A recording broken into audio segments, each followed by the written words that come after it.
Okay.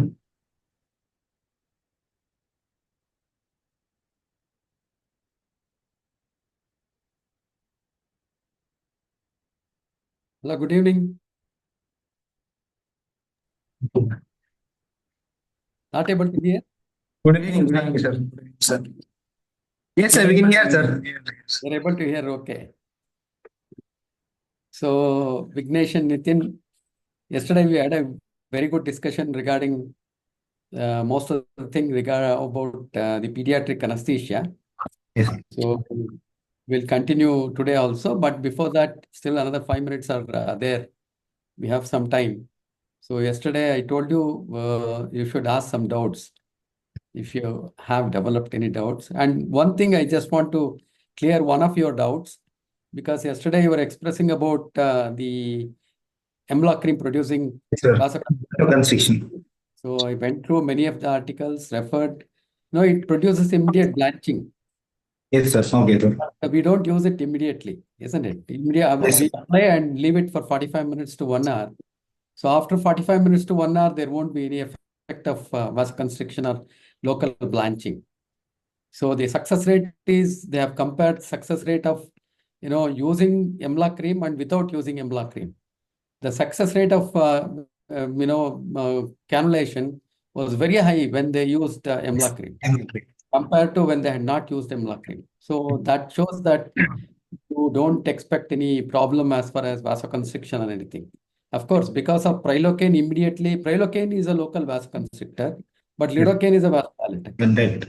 So that locally slight blanching will occur initially when you apply, but you have to apply an occlusive dressing. That's what yesterday I was telling you. A polythene covering you put, and over that you put a gauze. Yes. Otherwise, it will get absorbed into the gauze and it will not be effective at all. And why an occlusive dressing again is because if you don't apply an occlusive dressing, it rapidly evaporates. If you just apply and leave it, it evaporates. Yes. So you have to, apply it, put an occlusive dressing over it, and then leave it for 45 minutes to 1 hour, and then you can cannulate the child. There won't be any pain at all at the site of your application of the MLock cream. So, and success rate is much high. No problem as far as local vasoconstriction or anything, what you are thinking about. You can definitely use routinely MLock cream. Even in adults, you can use.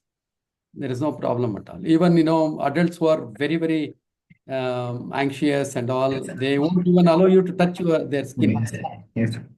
Such patients you can use. Even you can use it on the, spinal area. This Or was spinal fissure. just apply it, leave it, and then afterwards you use your, antiseptic, cleaning locally. And then same area where you had applied, probably you would have known exactly where you had applied. So you can prick, the patient will not have any pain. Okay. So even for pediatric regional anesthesia, especially for central neuraxial block, one can go for this. Yeah. One can apply MLock cream, leave it, and then wipe it off after about 1 hour. Because even if you wipe it off, there is absolutely no problem. Because why we leave it for 1 hour is it has to penetrate the stratum corneum.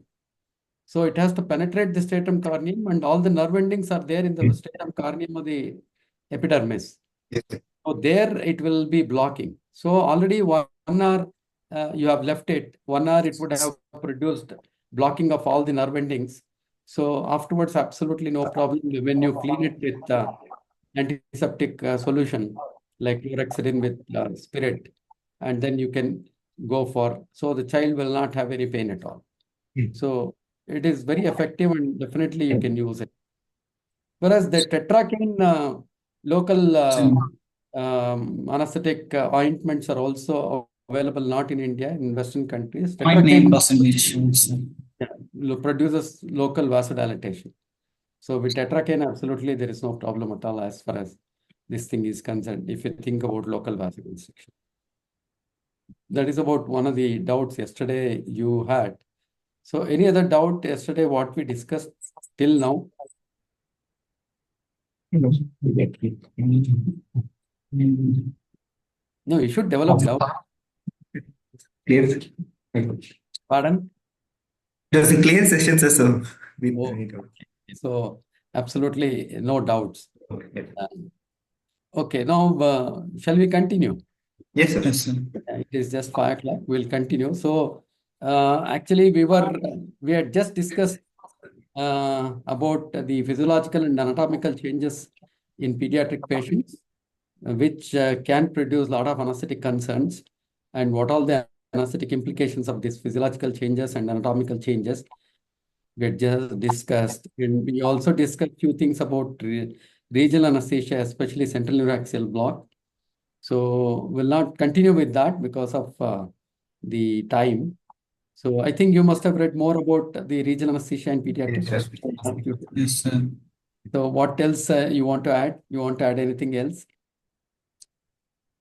No, you now remember about the dose of spinal anesthesia, BPOK in 0.5%, isn't it? 0.1 ml, 0.08 ml, 0.06 ml based on per kg body weight based on the body weight of the child. So that is very important, and you require to give more one because of large amount of CSF. Yes, sir. Because more dilution occurs. Second thing is the duration of action of local anesthetics in the central neuraxial area is very short because of the rich blood flow. Rapid absorption is more. Almost the duration of action is just 50% of what the duration of action in adult patients. So that is why routinely you cannot use for all infraumbilical surgeries the spinal anesthesia in pediatrics. So that is why, spinal anesthesia in pediatrics, even if you want to give, you have to deeply sedate the child, or you have to give GA and then give a regional block. That is another problem is always there. So most often used central neuraxial block in pediatrics is caudal epidural. Caudal block. Yes. So caudal block is the most commonly used, and the Armitage formula Yes. that we use. And again, Yes. in the Armitage formula, what we use, it is Armitage has given 0.25% BPOK.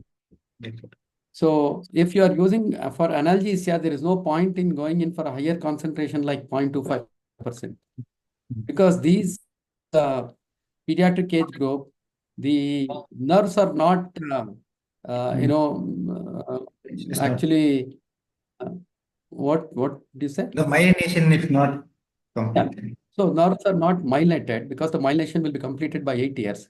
So they are not myelinated well.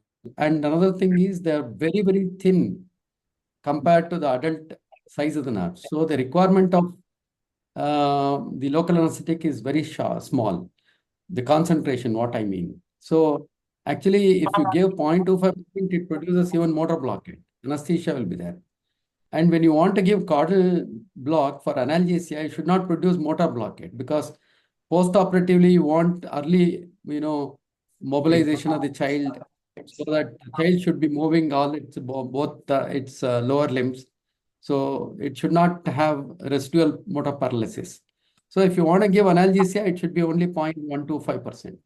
So that also you should remember. And you can always add a adjuvant along with the local anesthetic so that the duration of analgesia can be very much prolonged. So you can use clonidine about 3 mics to 4 mics per kg body weight. You can use ketamine 0.5 milligram per kg body weight. You can use tramadol 0.5 milligram per kg body weight. And you can use even morphine in the epidural. So, you can even avoid the, the opioids. So you can use either clonidine, dexmedetomidine, and then, this thing, what I said, ketamine. Ketamine. Yeah, these are some of the adjuvants. Definitely, you can go ahead. And Armitage formula, you all know that if you want to go for only a sacral analgesia, you just give 0.5 ml per kg. And if you want lumbosacral, you go for 0.7 ml per kg body weight. If you want to go for thoracolumbar, you have to give 1 ml per kg. So now the dosing is okay, but you don't go for 0.25%, go for 0.125%. The advantage of going in for 0.125% is there is no motor blockade one. The duration of analgesia will not change. It will be same thing. Plus you can also add an adjuvant. So duration of analgesia can be 14 to 15 hours.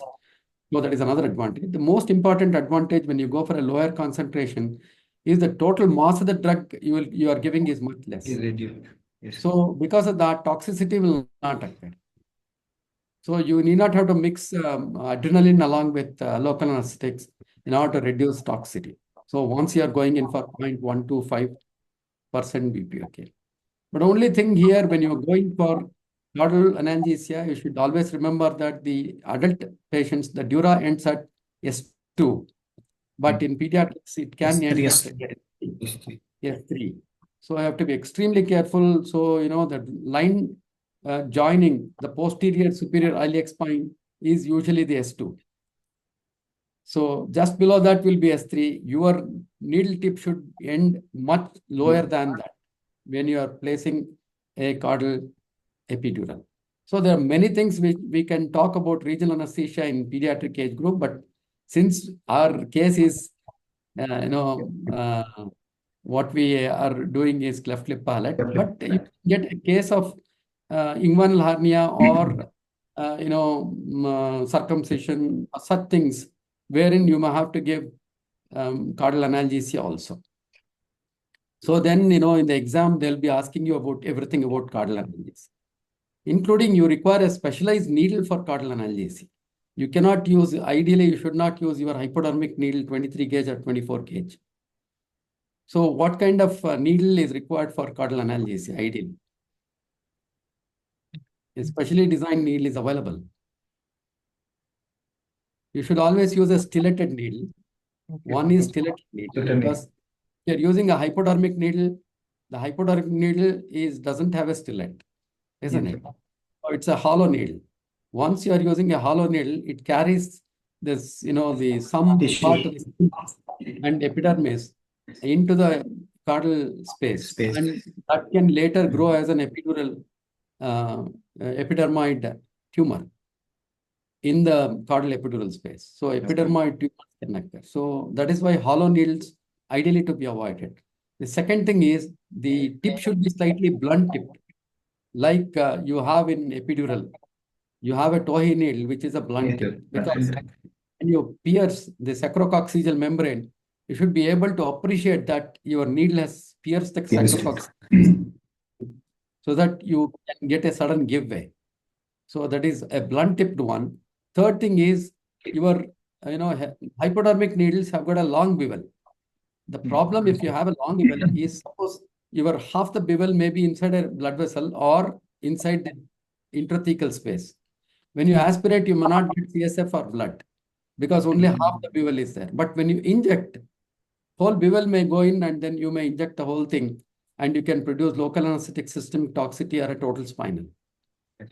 So that is why the bevel should be very short of a caudal epidural needle. So you should have a blunt, short beveled, stiletted, about 3.75 centimeter, the needle. That is the right needle for caudal epidural. Okay, because this is again one of the common questions that will be asked because routinely you will be using. But in practice, we use hypodermic needle only. Pardon? In practice, mostly we use the hypodermic needle. That is what I'm telling you. You may use, you practice many things which may not be the correct things. Don't think that what you practice is correct always, isn't it? So what is ideal, we should practice. If you cannot practice ideal thing, but you have to be more careful when you are deviating from the ideal thing, isn't it? When you are using a hypodermic needle, you are deviating. And one more thing is, ideally, you should use a 22 gauge needle. For caudal epidural, it is always 22 gauge. Because thinner gauge needles, one thing is when you aspirate, you may not get blood. Because thin gauge needle blood, you will not be able to aspirate, especially 23 and 24 gauge. That is why caudal epidural needles are always 22 gauge. So that when you aspirate, you should be able to easily aspirate blood or CSF. Suppose if the needle tip is either in a blood vessel or in intrathecal space. That is another very important thing. And most important thing again in a caudal epidural is the caudal epidural is the second most vascular space as far as regional anesthesia is concerned. So if you give higher dose, that's why, I was telling 0.25% better to avoid, better to go for a 0.1. Yes. Because local anesthetic systemic toxicity, even though your needle tip, you are not injected into the blood vessel, but being highly vascular space, caudal epidural, absorption can be rapid and local anesthetic systemic toxicity can occur. Yeah. The most vascular area is the intercostal area. So intercostal blocks, they are high notorious for producing local anesthetic systemic toxicity. The second most vascular is your caudal epidural. And you are practicing caudal epidural? Yes, sir. Yes, sir. Caudal epidural? Yes, sir. So you would have given many, because that is one of the most popular central neuraxial blocks that we always use. So these precautions you have to take. And even you can place a caudal epidural through a caudal epidural needle, an epidural catheter, you can push it even to the thoracic level in children less than 1 year. Because in children less than 1 year, because they would not have started walking, so the curvatures of the spine would not have formed. You have a cervical curvature, then you have a thoracic curvature, you have a lumbar curvature, you have a sacral curvature. All these curvatures are not very well formed. So there is no curvature in the vertebral column. So the catheter, easily you can push it high up from the caudal space. The second advantage why you can push up is the epidural fat is fluid till 1 year or 1.5 years. It is not solidified. So because it is not solidified, it's still fluid and curvatures are not very well formed. So you can push the caudal epidural to the thoracic level, especially tracheoesophageal fistula repair. When they have to do a lateral thoracotomy, usually the pediatric anesthesiologist, they push the caudal epidural catheter to the thoracic level and they'll be providing post-op analgesia through that. So that way, it is very difficult to put a higher thoracic epidural or lumbar epidural or lower thoracic epidural because the depth of the depth of the epidural space from the skin is very, very short. It is roughly, you can say it is 1 millimeter per kg body weight. 1 millimeter per kg body weight is the depth.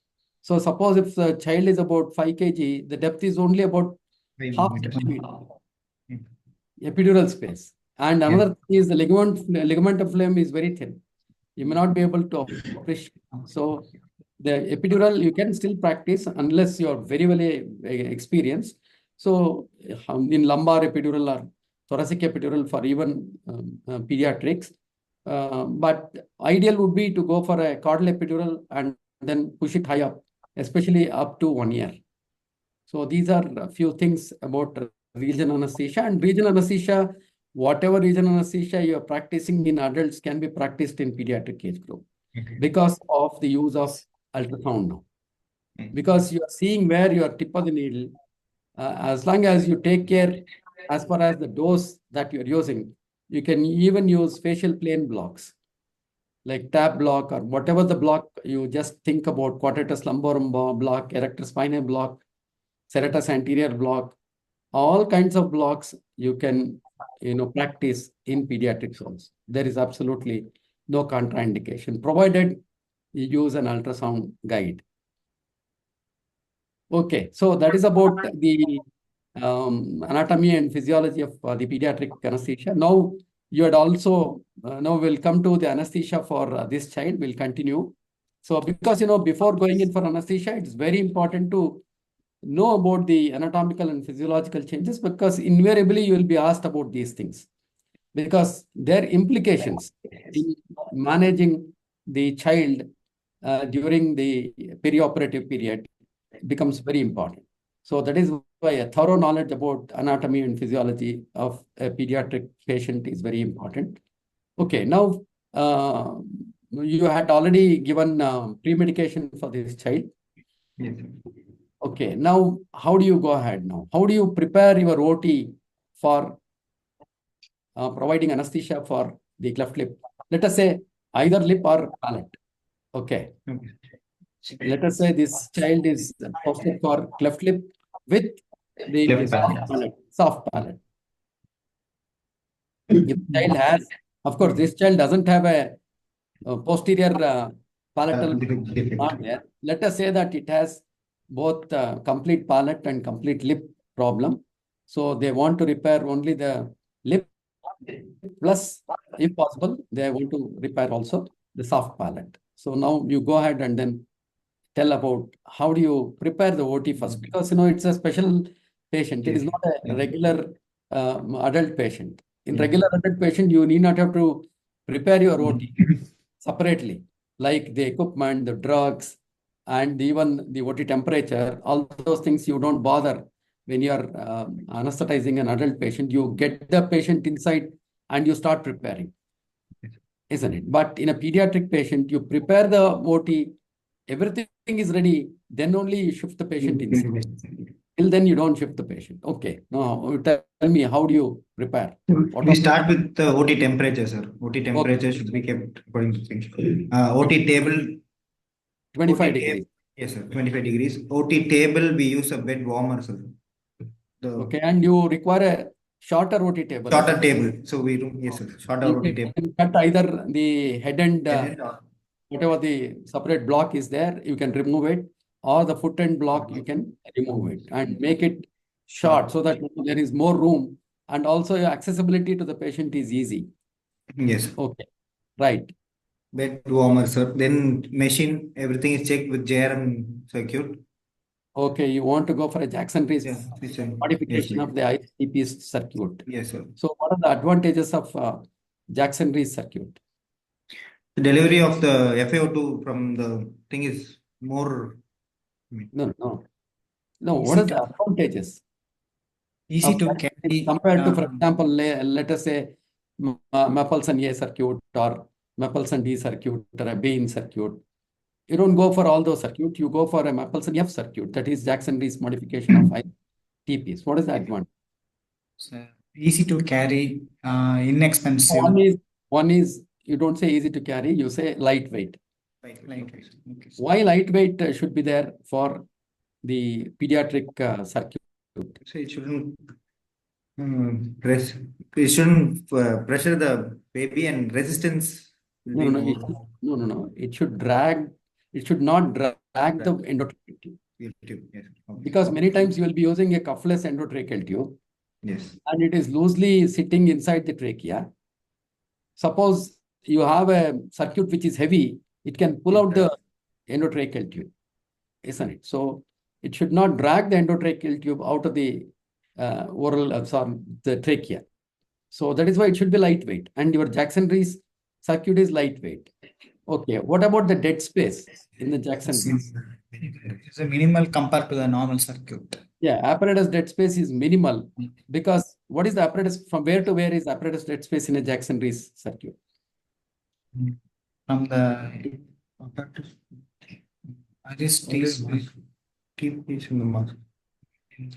It is from the the place where the fresh gas is delivered. You have got a T, isn't it? Yes, sir.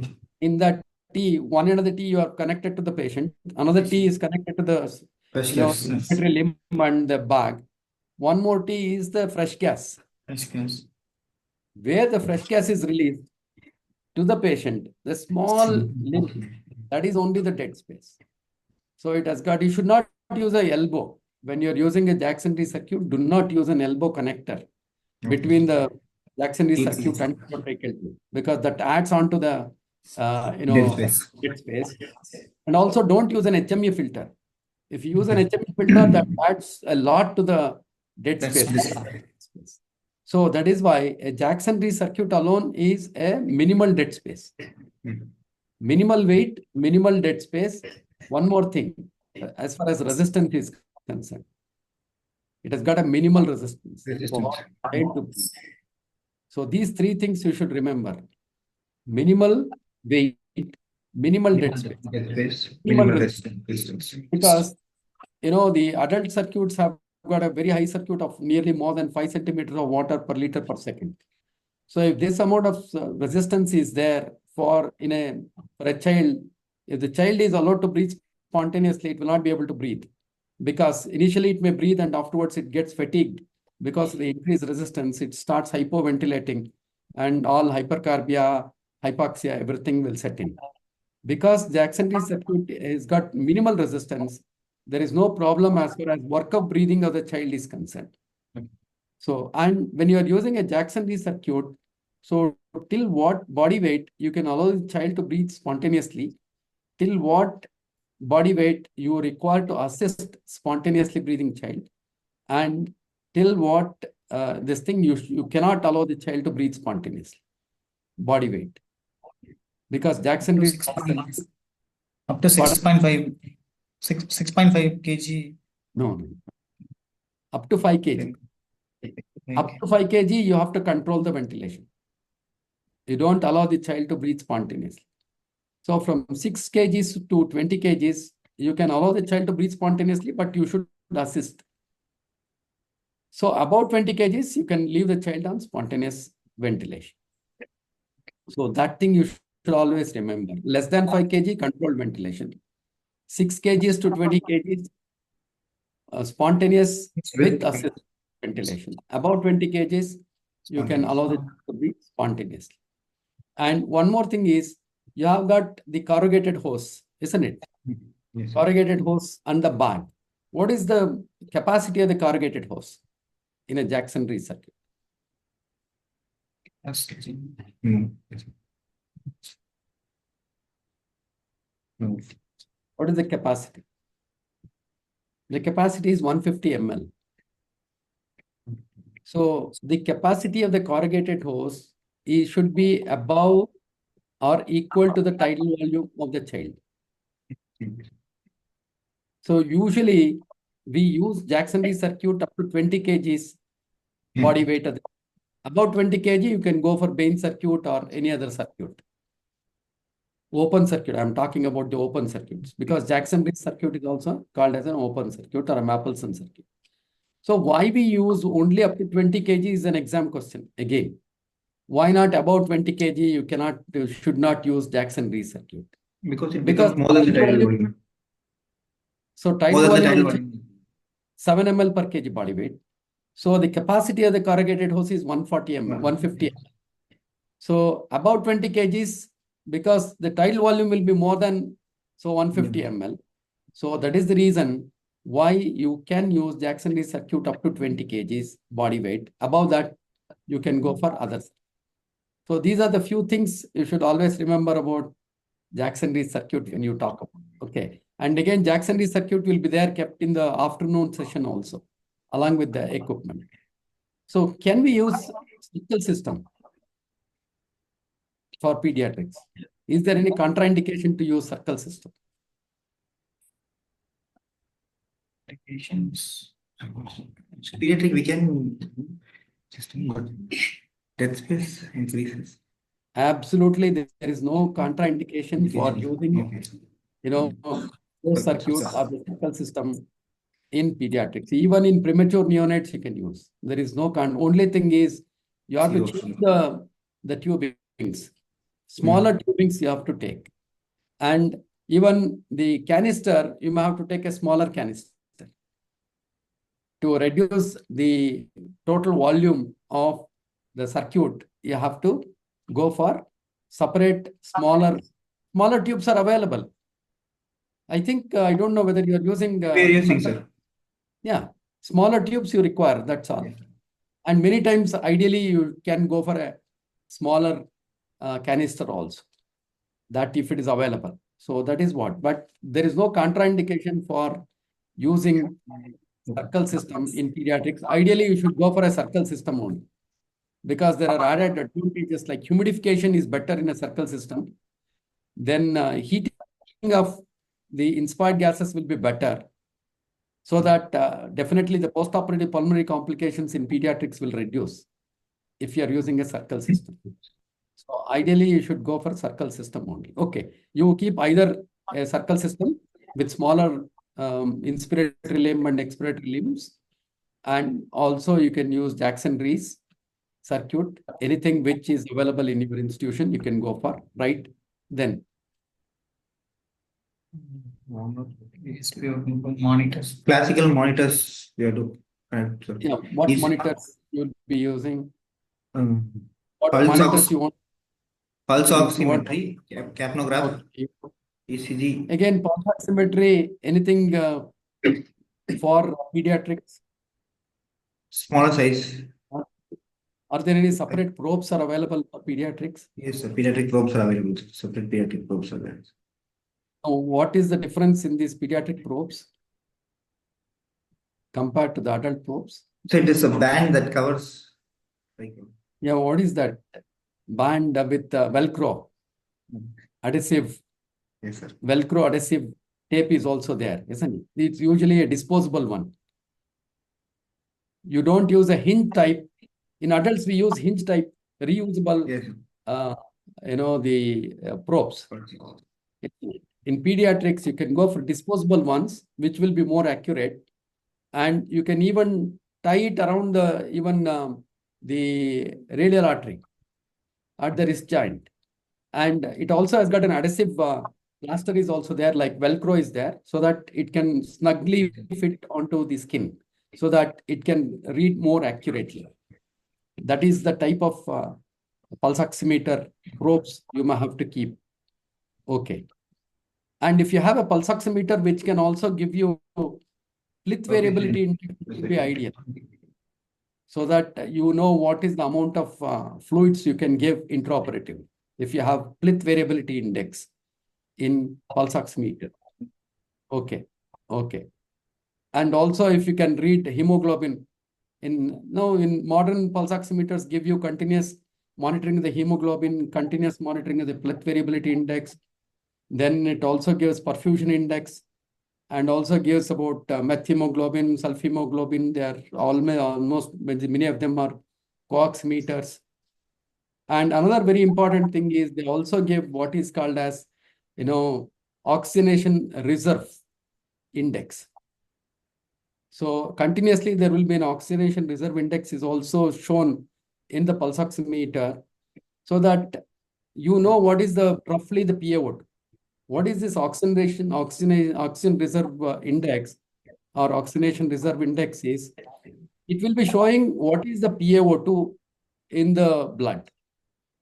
So it will be giving you, it is, in fractions of 1. If it is showing 1, that means the PaO2 is roughly 200 millimeters of mercury. Okay. As it comes down, like 0.8, 0.6, 0.4, so once it comes down to 0, that means the PaO2 has dropped down to 100. There is always a chance. Once it is only 100, that means that you are allowing the child to breathe spontaneously, the PaO2 will be 100, roughly. So, but you are giving higher FiO2, so the PaO2 should be higher than 100. Usually, we will maintain a PaO2 of around 200 millimeters. Will not go for hyperoxia. Anything above 200 millimeters of PaO2 is called as hyperoxia. Hyperoxia is dangerous for anybody because of reactive oxygen species can really damage the tissues, including for the cleft lip palate. So you have to maintain an PaO2 between 100 to 200, so that suddenly if it starts falling and it has come down to 0, now you know that this child is going to have hypoxia anytime. So early warning of hypoxia you can get by continuously monitoring what is called as oxygen reserve index. So just remember about these are some of the newer applications in pulse oximetry. One is pulse variability index. Another is hemoglobin, continuous hemoglobin. When it drops to 8 grams and below, then you can give blood transfusion. Till then, you need not have the packed cells. The third is pulse variability index. Based on pulse variability index, you can give boluses of fluid if euvolemia is there or hypovolemia is there or not. And this oxygen reserve index also, and perfusion index also. So there are multiple advantages and advances with newer, pulse oximeters. Definitely you can make use. Only thing is, as more advances, what is also increasing? Price. But you have to, because if you want more safety for your patient, slight cost increase, you cannot match with the life of the patient. Isn't it? Slight. Okay. So that's about the pulse oximeter you want to keep. Okay. Other monitors. Blood BP cuff, ECG. Yeah, specialized BP cuff you require, Yes. isn't it? So because the adult cuff you cannot use. what should be the length and the breadth of the BP cuff? Already I had discussed in previously. Just let me know. 9 to 15 centimeters. No, it's nothing to do with the centimeters. It should 10 cover okay. 50% 50% of okay. length and 50% of the breadth Yes. in pediatrics. 50% of the length of the arm, 50% of the width of the arm or circumference of the arm, it should. So that's how you know you have to, because you have neonatal sphygmomanometer cuffs are there. You have pediatric, that is, you know, smaller child. You have older child, cuffs are available. You have adult cuffs are there. Then you have extra large for obese patients. So these are different.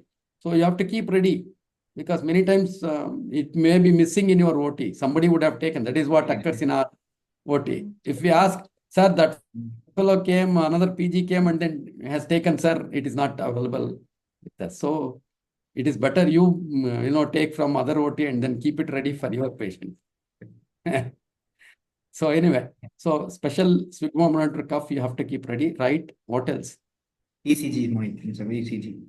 And ECG again, the adult leads on the electrodes. Can you say? So you require either specifically, you know, available pediatric smaller width one, or you cut it all round and make it small, and then you can use it. Okay, right. ECG, right? Capnography, sir. Capnography. Yeah. What kind of capnography would be ideal? Is it side stream or main stream? Side stream, sir. Side stream. Yes, sir. If you have a side stream, what is the problem actually? What disadvantage is with side stream? So it takes a longer time to. That The one space is the lag time, that is called as lag time. It takes longer time, slightly more seconds to read, isn't it? Because the gases have to go to the sensor. Sensor is in the monitor. Yes, sir. It has to reach the sensor, and there it is read, isn't it? So it will take a longer time when compared to the mainstream. Mainstream, it is the sensor is in the there only in the probe. What we are, yeah, just immediately after the endotracheal tube. So one disadvantage is longer time. What is the other disadvantage? So less desk space compared to desk So space it will takes, be no. It actually takes some amount of the expired tidal volume. Yes, sir. If you are using a circle system, then some amount of the gases will be taken out. Yes, sir. So you may not be able to go for low flow anesthesia, isn't it? In adults, this whatever that is taken is hardly anything. Yes, But in pediatrics, the small Matters. tidal volume. So that is another problem. That is why now some of the capno meters, they have the provision of, you know, bringing whatever the, you know, the sample gas that is taken is added back to the expiratory limb. Okay. Okay. So that absolutely there is no wasting of the gases. So side stream, what is the problem with mainstream? Heavy, sir. Heavy. One is heavy, so it can drag. Okay. Now the availability of light mainstream sensors are available for pediatric use. That is one problem. What is the other problem? It adds to a dead space. Yeah, dead space. Okay. Second, what is the third problem?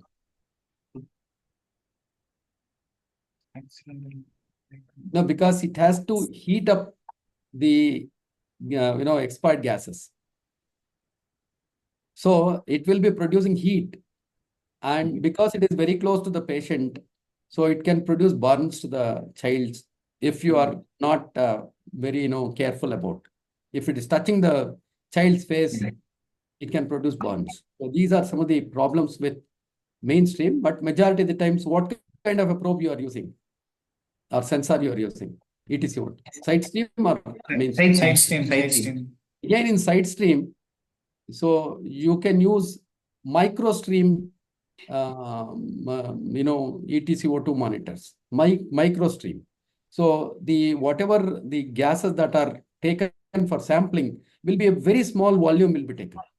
They are called as microstream, you know, EtCO2 monitors. That is mainly for pediatric purposes. Now, these are some of the things which you should always know about, because commonly asked in the exams. Okay. ETC to write. Then anything else you want to keep ready?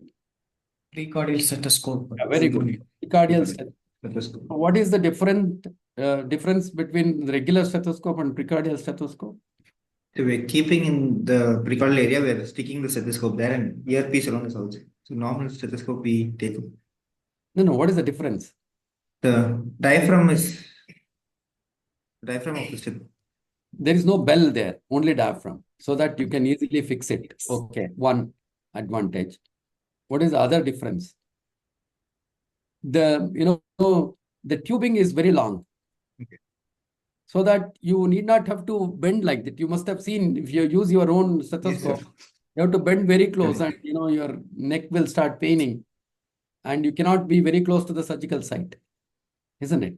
So if you've got a longer tube, so you can sit comfortably where you are sitting and then you can monitor.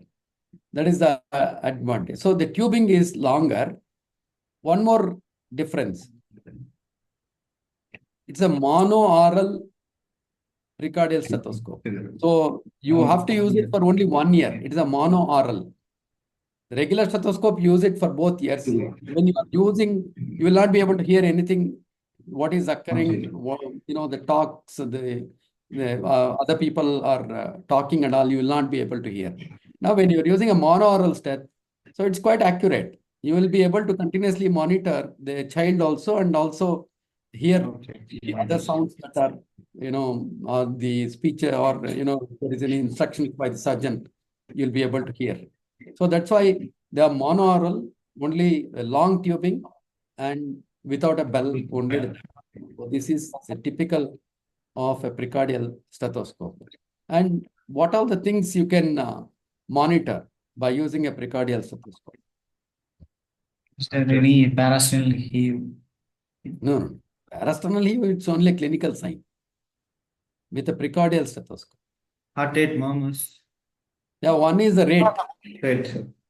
Isn't it? Rate is very important in pediatrics, isn't it? Right. So many times you may not rely on your pulse oximeter or ECG because ECG leads may come out, or your pulse oximeter probe you may be using an adult pulse oximeter probe. So, but when you are continuously listening directly to the heart sounds, you know the rate.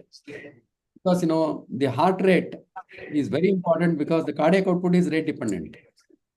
If there is a decrease in heart rate, then you know that the cardiac output is severely getting affected, so you'll have to take care, isn't it? One is the rate.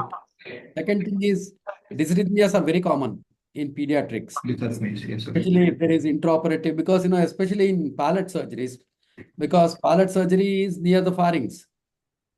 So pharynx is extremely sensitive, a lot of sympathetic nerve endings and parasympathetic nerve endings.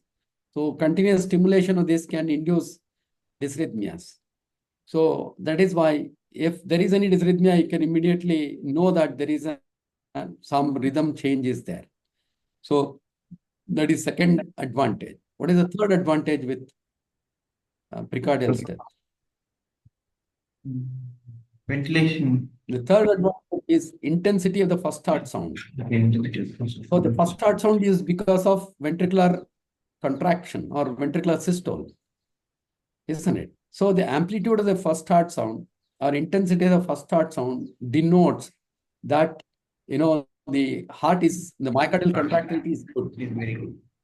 And majority of the times when we are using inhalation anesthetic agents, these inhalation anesthetic agents can produce quite a bit of myocardial depression. So if the intensity of the first heart sound or amplitude of the first heart sound is decreasing, then you know that you may have to decrease the concentration of the inhalation anesthetic. So that is another advantage. The next thing is the intensity of the second heart sound. So the second heart sound intensity will come down if the systemic vascular resistance starts coming down.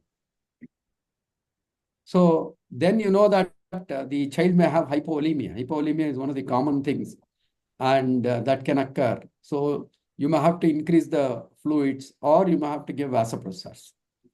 So that's how, precordial steth will give you a lot of cardiovascular monitoring status. Okay. And another thing I told you is the tube may end up in one of the bronchi, and most commonly it goes into the right bronchus, even in pediatrics. So there then continuously you're hearing the breath sound. Suddenly you will not be hearing the breath During sound. the breath. Then you know that, endobronchial intubation has occurred. So these are the advantages. So ideally you should use a precordial. Yes. Okay. So another, important monitoring is temperature probe. Temperature, yes, sir. Yesterday we discussed hypothermia is very common.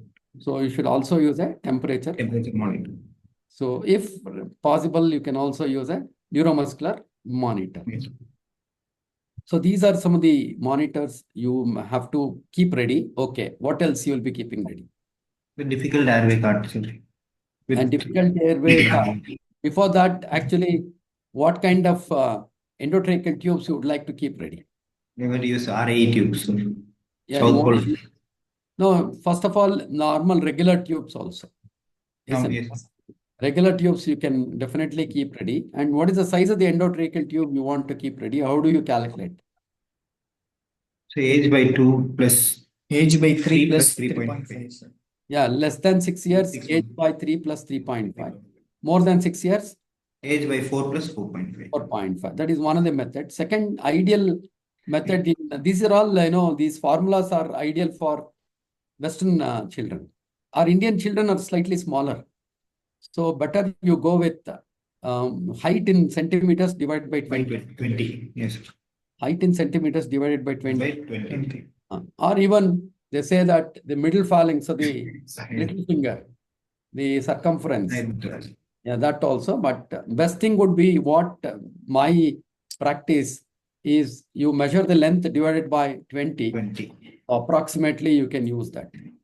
Or for all infants, you can go for 3 or 3.5. Internal diameter endotracheal. If the child is a premature child, you may have to go for a 2.5. Older than 1 year, you can go for 3.5 to 4. Okay.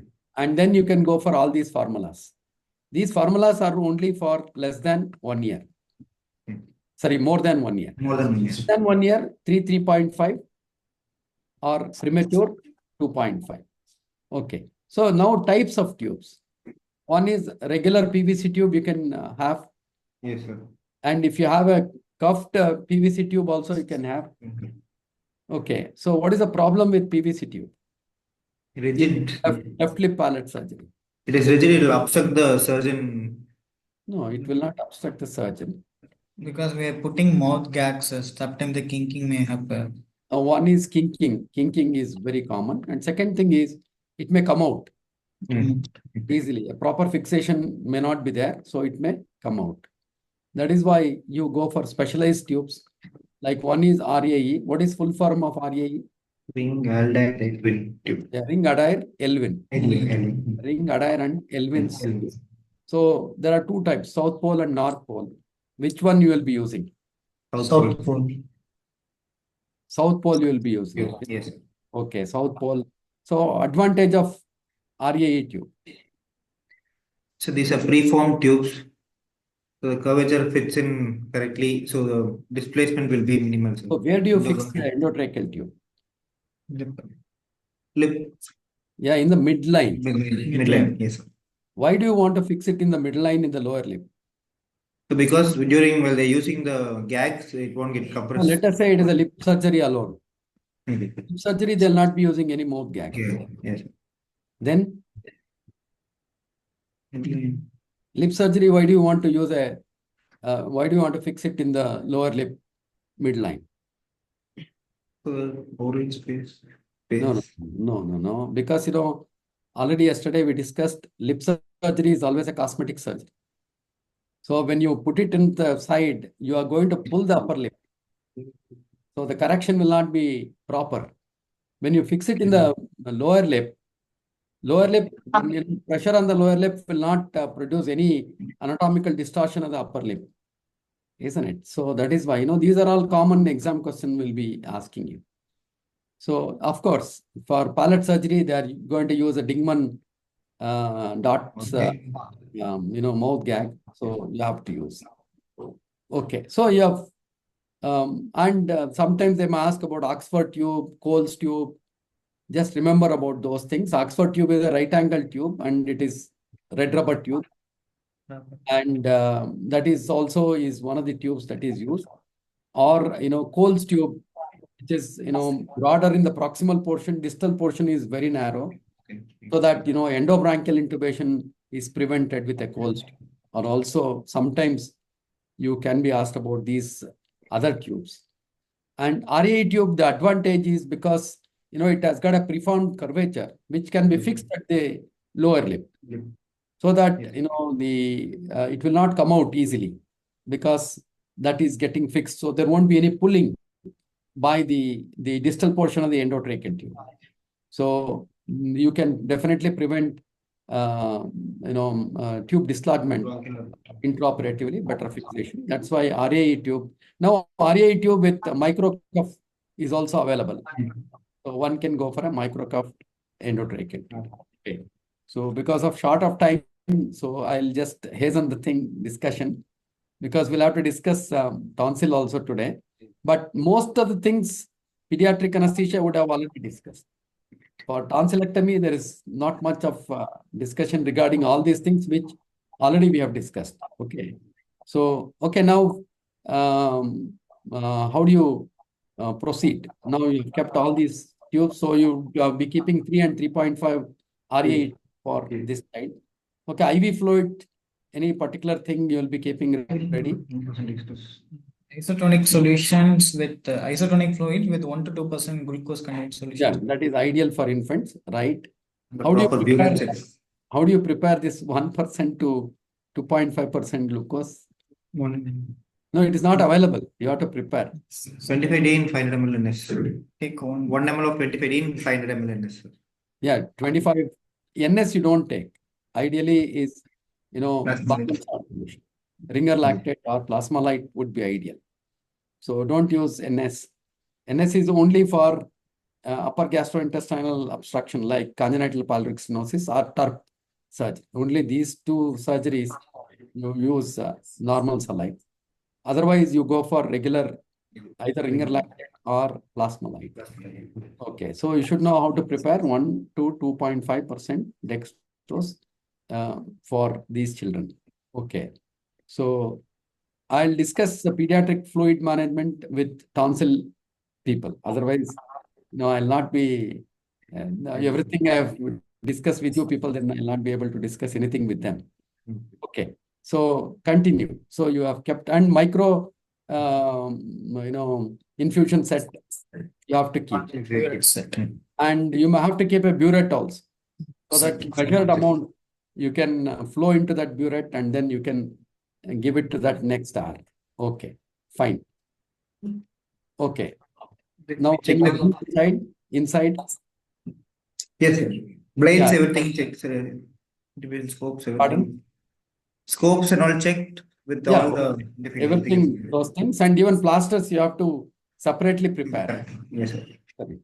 Okay. Now we can bring the child in. Right, you have brought the child, well sedated child. You have given good premedication. Now, how do you induce this child? Should it be, the child has come without a IV line?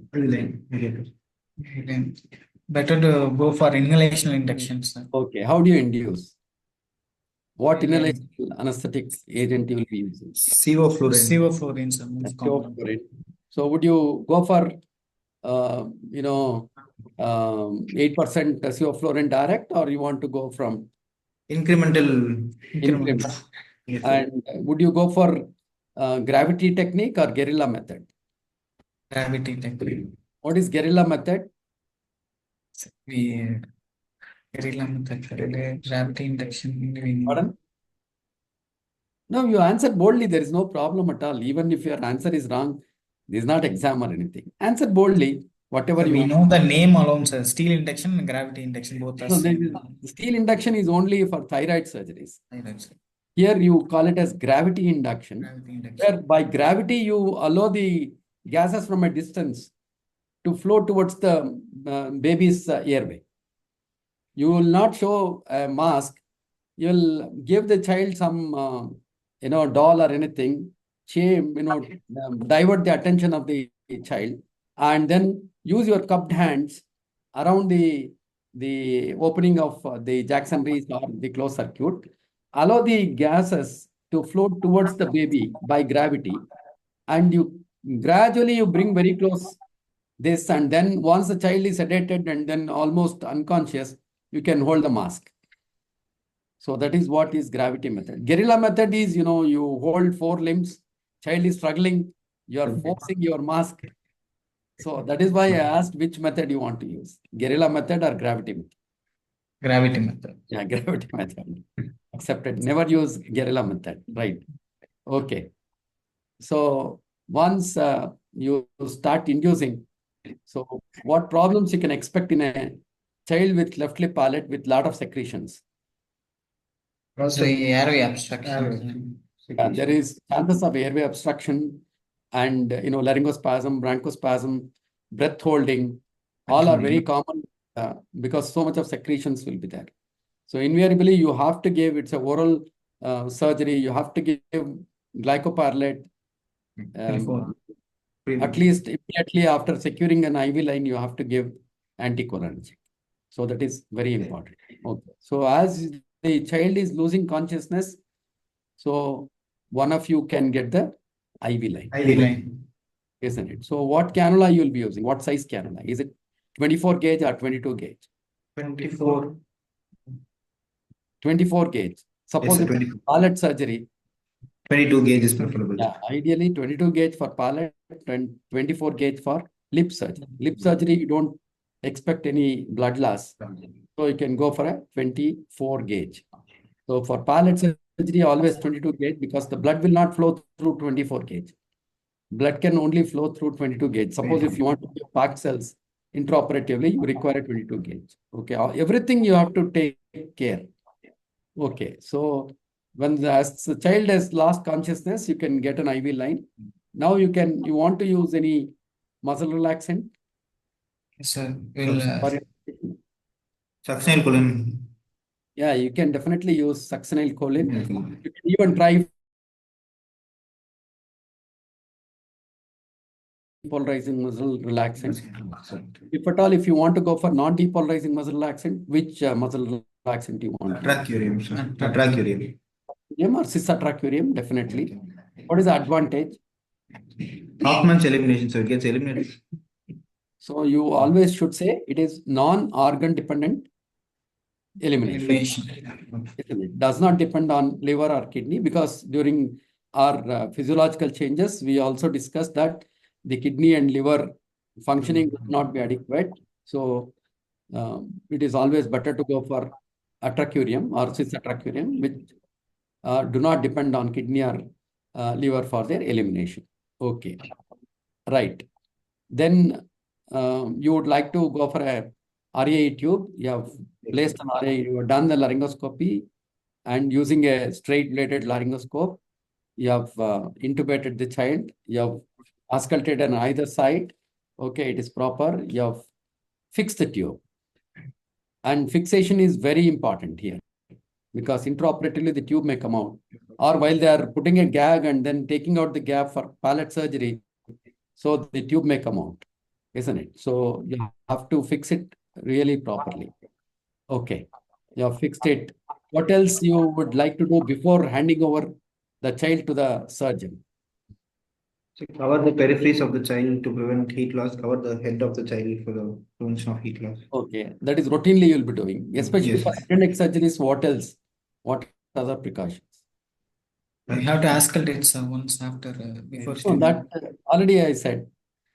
You check and you see protection of the eyes. Eye protection. Because it is a head and neck surgery. Everything is covered. There is always a chance of the instrument damaging the child's eye or even the surgeon's hand may damage, isn't it? So that is the reason you have to properly protect the eyes and then only you hand over the child to the surgeon. Okay, so these are the things. And how do you maintain intraoperative? By inhalation, sir. No, you have, because till now you were using oxygen 100% and inhalation agent. Yes, sir. Now you'll have to change it, isn't it? Yeah. If you're Oxygen using a and Jackson-Rees circuit, oxygen air you want to keep, what is the total flow you want to use for Jackson-Rees?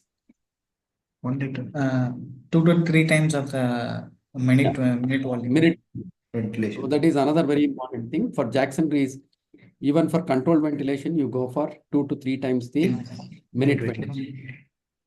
If you're going in for a circle system, initially one minute ventilation. Afterwards, you can go for low flows, even in pediatrics. It is not contraindicated. Okay, so that's how we will be maintaining. And fluids, I'll be discussing fluid management with tonsil people. Next. Okay, what are the intraoperative complications you expect? Intraoperative bleeding. Now, once they are putting a gag, mouth gag, is there any problem you expect? Airway pressure may be high. So. No, obstruction of the tube. Obstruction of the tube. Gag. So immediately you will have to request the surgeon to remove the gag and then reapply. Because when he is applying, he may apply it, the tube getting obstructed, pressing on the tube. So that is one thing. And when he is applying or removing, the tube may come out. So that you have to keep continuous monitoring of the breath sounds and the ETCO2. Because suddenly if it comes out, ETCO2 will become flat and isn't it? Okay. And intraoperatively, blood loss, especially for palate surgery. So you may have to assess the amount of blood loss. And if it is more than maximum allowable blood loss, you may have to give blood. Otherwise, you manage with IV fluids. Okay. So dysrhythmias is another one because continuous stimulation. So you have to keep the child in deep plane of anesthesia. Maintenance of the deep plane. Okay. So the surgery is over. Now, how do you extubate the child? Awake, fully awake. A child has to be fully awake. Fully And you extubate in supine posture, or you want to? Left lateral. One more thing we just forgot is, the pharynx has to be packed. Either you pack or ask the surgeon to pack. Sometimes, the surgeons, they say that I'll pack. Because so that when you pack, it may come in his way of surgery. So if he packs, he'll pack it in such a way that it will not obstruct his surgical area. Okay, so you have to remove the pack, isn't it? As soon as the surgery is over. So you remove the pack and see for any fresh bleeding. You do a gentle laryngoscopy. You don't reverse the child. Do a gentle laryngoscopy. See if there is any bleeding. And do thorough suction in the supine posture. And then turn the child lateral and left or right. Doesn't matter. Left lateral only obstructs in pregnant women. Here, either left or right, and then head down so that secretion should come out. And also look for the edema. If too much of edema, don't extubate. And in order to prevent edema, one more pre-medicant you should give dexamethasone. 0.1 to 0.5 milligram per kg body weight. Maximum 4 milligram. Dexamethasone you should have given in the beginning only. That is another thing which you should always remember about. Antiemetics you also give ondansetron at the end of surgery, 20 minutes before. Remocetron or ondansetron 0.1 milligram per kg body weight again. And everything you have to calculate and then give. Whatever the drugs you give per kg body weight. So that is another very important thing when you are managing a pediatric patient.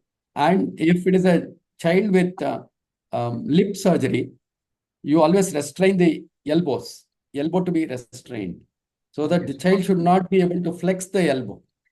If it is able to flex the elbow, it will rub the wound area. And the whole thing will come out. The surgeon would have struggled for 2 hours, and within seconds, the child will, take out all the sutures. So that's why you restrain by both the elbows by splint application. You have to restrain. So these are the things. And post-op complications, mainly the laryngeal edema, laryngospasm. That I'll discuss with the ENT anesthesiologist. Okay. Okay. The next they are going to come. Yes, sir. Thank you. Thank you, sir. Any doubts regarding these management? Yes, sir. So, no, nothing. So anything you want to add? Post-op analgesia, another thing. Post-op analgesia, sir. Block. Yeah, what is the post-op analgesia for these children? Infraorbital nerve block we can give. The infraorbital nerve block for the lip surgery. And for palate surgery, they would inject lidocaine with antigen locally. Yes, sir. And you can give a maxillary block. Suprazygomatic maxillary block you can give. So it's beautifully given in Miller. From 7th edition only has given. So you read about it. What is the technique of? You can even use ultrasound guided block. Zygomatic maxillary nerve block. Because maxillary nerve will be coming out of the, from the base of the skull through foramen rotundum. And as it crosses the pterygopalatine fossa, there you can block it. Zygomatic maxillary nerve block. So, and you can also give paracetamol 15 milligram per kg body weight IV. 30 milligram as suppository. Yeah, suppository also you can give. Non-steroidal anti-inflammatory drugs like ketorolac you can definitely give. So that is 0.5 milligram per kg body weight.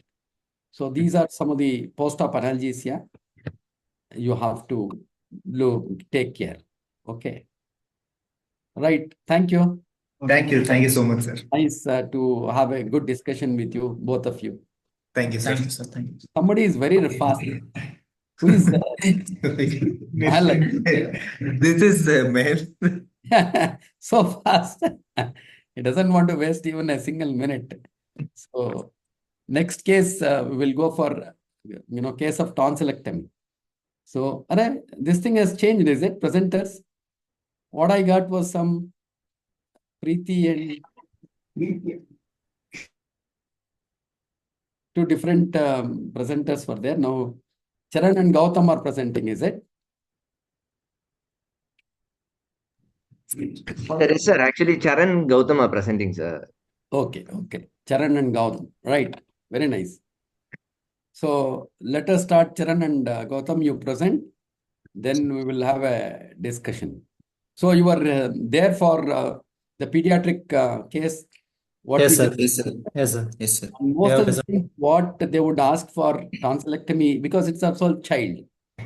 So most of the things we have already discussed. That is why, all these things what we had already discussed regarding the pediatric case, we need not to discuss again.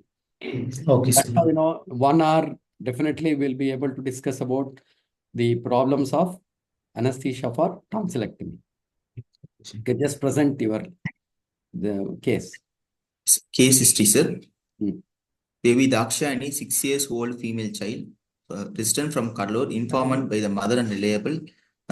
Chief complaints of throat pain on and off for past 1 year and complaints of mouth breathing for past 3 months. History of presenting illness. Patient was apparently normal 1 year back, after which she had developed throat pain on and off episodes, more than 5 episodes in 1 year, each lasting for 2 to 3 days, associated with fever and dysphagia, aggravated on heating and relieved on taking medication. History of mouth breathing is present. No history of snoring, awakening during night time, daytime sickness. No history of recent URT, LRT at present. Past history, no history of epilepsy, TB, bronchial asthma, congenital heart disease, bleeding disorders, drug allergy. No history of previous surgical history or hospital administration. No history of delayed milestones and vaccination till date. Treatment history of antibiotic intake 10 days ago for similar complaints. Birth history, born by spontaneous vaginal delivery, full term, cried at birth. No history of NIC admission. No history of developmental delay, immunization till date. Personal history, child takes a mixed diet and does normal sleep and uptake, normal bowel and bladder habits. Summary, a 6 years old female child brought by her mother with history of recurrent episodes of throat pain, associated with fever and dysphagia for past 1 year, with history of mouth breathing for past 3 months, to our hospital for further management and evaluation. General examination. Patient is conscious, oriented to time, place and person. Height is 110 cm, weight is 23 kg, BMI is 19, with thin built and nourished. no palatal sinuses clubbing, lymphadenopathy edema, venous access present at both hands, fairly hydrated, with vitals of pulsate 100 beats per minute, regular in rhythm, normal catheter, all peripheral pulse are felt, BP is 160 mm of Hg, respiratory is 20 per minute, temperature is favorable to touch.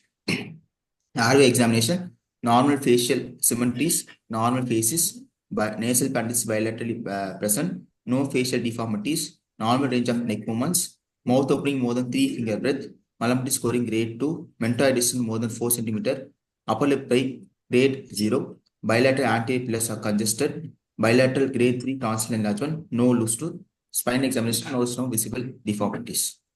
Systemic examination, CVS S1, S2 heard, no murmur, RS, normal vesicular breath sounds, heard, no added sounds, CNS, moving all four limbs, para-abdomen is soft, no organomegaly.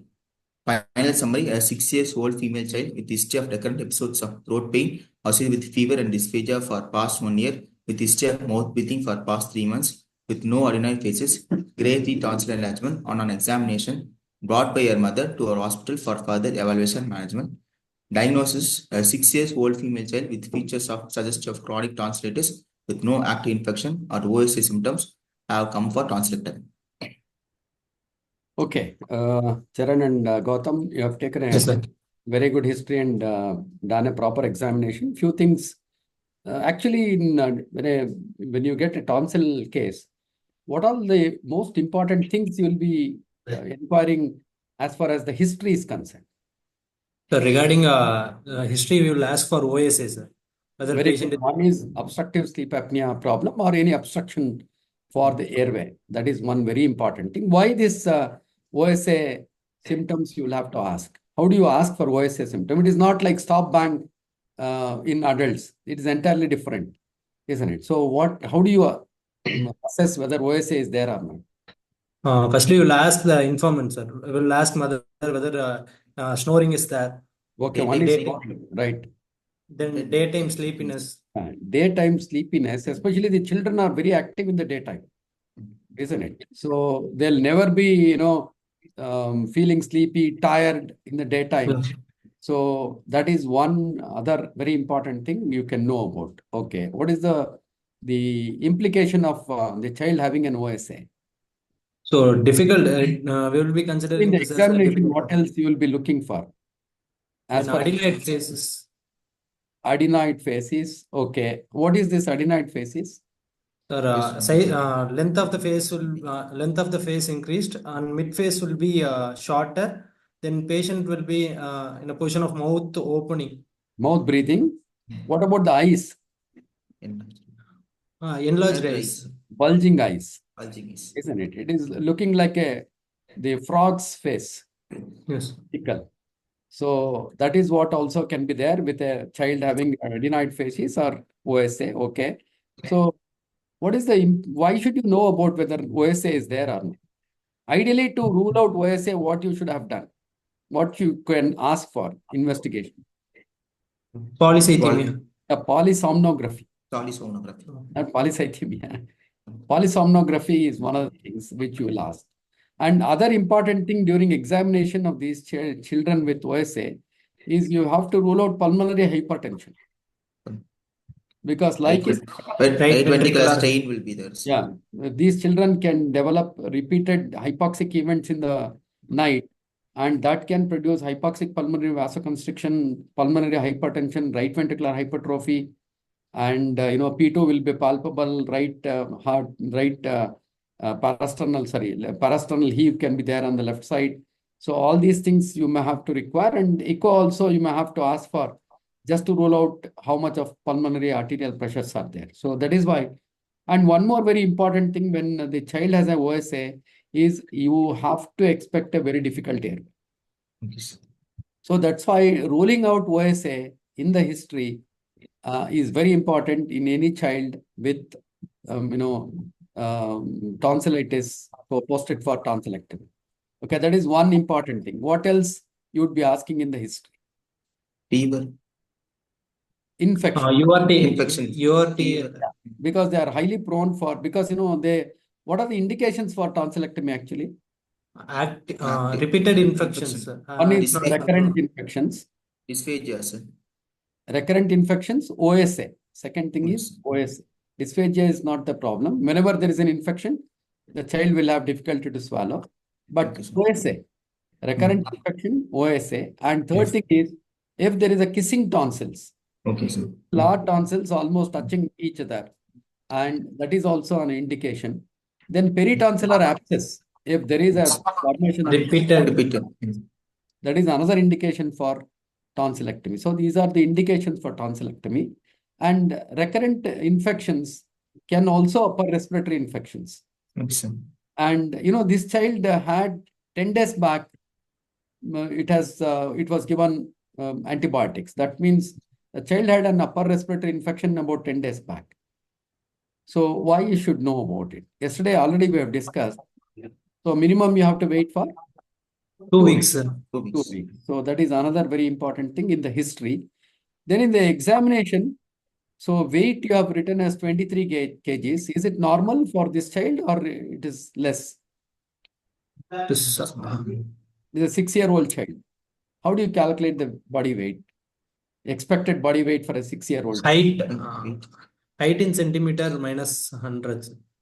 No. That is in adults, not for pediatrics. That is Broca's index in adults. We use ideal body weight. Here, one of the formulas you can use is age in years multiplied plus 5 multiplied by 3. Age plus 5 multiplied by 5 multiplied by 3. Yeah. So that age plus 3 multiplied by 5. Yes, please. Age plus 3 multiplied by 5. So this child is 6 years. Plus 3 is 9. 9. Multiplied by 5 is 45. So 45 pounds. It is not kgs. Okay, sir. So 45 pounds will be about 22 kgs. Okay. Your child's body weight is 23 kgs. 23 kg. So you have to think about this particular age plus 3 into 5 when you are presenting, because you have written thinly built child. It's actually normal child. Okay. Normally nourished child. 23 kg is average. For 22 kg is ideal.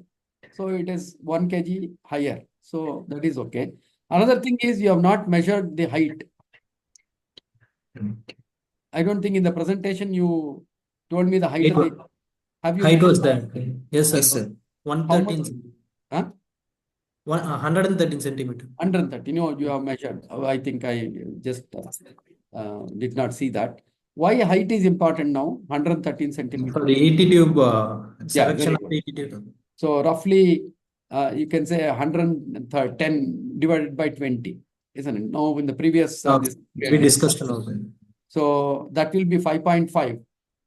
And if you are using you are going to use a cuff tube or an uncuffed tube? Cuff tubes. Yeah, if you are using a cuff tube, one size smaller. So the child would accommodate 5.5. So, but because you are using a cuff tube, you take 5 number. 5. Yeah, 4.5 and 5 number tubes you can keep ready. Okay, so that is another important thing about this thing. Okay, now this child is posted for adenotonsillectomy tomorrow morning. So today evening you have gone there, and what investigations you would like to ask for this child? Sir, CBC, then Coagulation. Okay. Coagulation. So again, blood grouping, serology, sir. yeah, what is the expected blood loss in this child for tonsil? Will be less than 200 ml minimal. Usually it is expected 5% of the blood volume. Okay. But the main problem is the post-tonsillectomy bleeding Bleed. Yes, sir. that occasional child can develop. So for that is why you should always have a hemoglobin and also Blood grouping and cross matching. Yes, sir. Grouping and cross matching. And again, one more thing in the history, you always look for any bleeding diathesis. Okay, sir. Family history. Bleed. Bleeding diathesis, you can always. Okay. So other investigations, Then, serology. hardly you require any other investigation. Investigation. Okay, sir. If any bleeding diathesis is there, means we have to ask for coagulation. If there is any bleeding diathesis, then only. Otherwise, just No hemoglobin need. count, differential count, a blood group, and probably you can keep 1 unit of blood ready for if anticipating post-tonsillectomy. Bleed. Bleed. Okay, so these investigations have been done, and you are visiting the child in the previous evening. What instructions again? Premedication. Premedication. You can give The evening is NPO, NPO. consent, mainly 2 things: NPO status and inform the inform. So again, NPO status for this child. solids 6 hours and liquids for 2 hours. Up to 1 hour. 1 hour. For pediatrics, up to 1 hour you can give. Okay. So, okay, so clear fluids up to 1 hour. So you have given these instructions, right? Then you also have look for the IV access. So you mark it, and next morning you can also apply MLock cream there.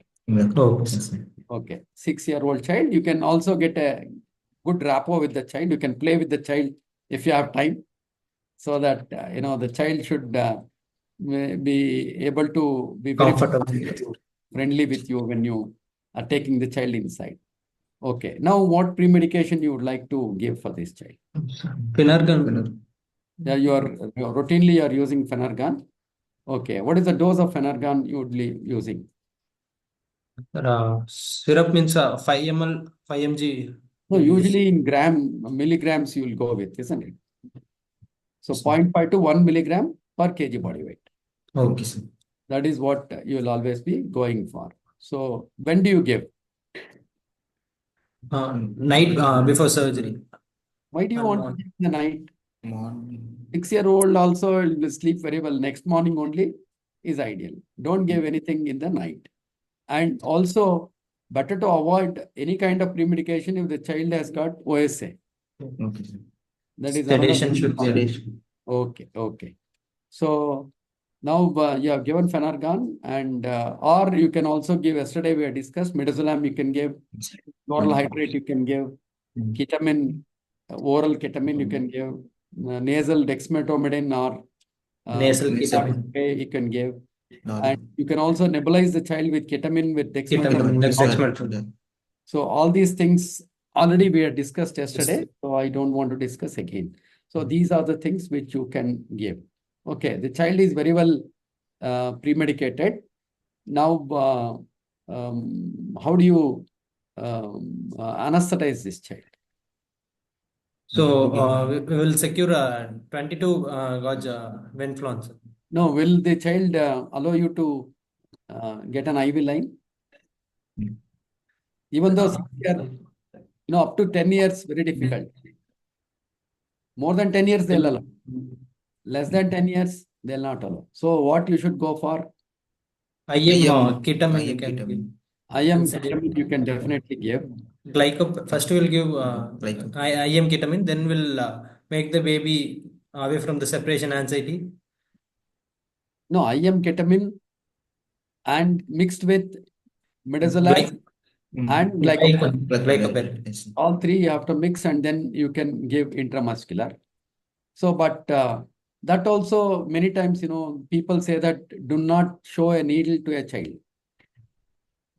When you prick the baby will definitely have a lot of psychosocial problems in later adult life. This is why they say that better to avoid, isn't it? So you are not using any IM ketamine or anything. So the child is sedated. You have brought the child inside. Can you divert the attention of the child when you are looking for? Yes, sir. We can go for inhalational agents, or else we can. Can you divert the attention of the child when? Yes, sir. By giving some toys and something. No, what is the best thing nowadays?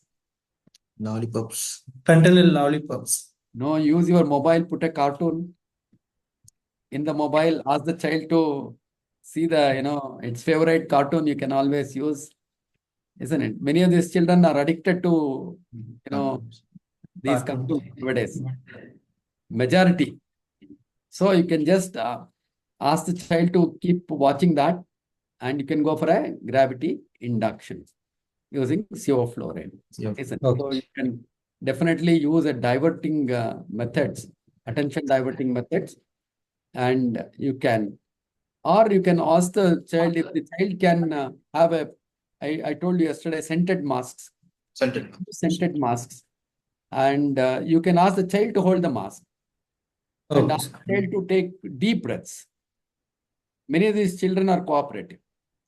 So as the child is taking deep breath, you can even over-pressurize fluorine. You can go for 6 to 8% in pediatric. 100% oxygen with 6 to 8% CO.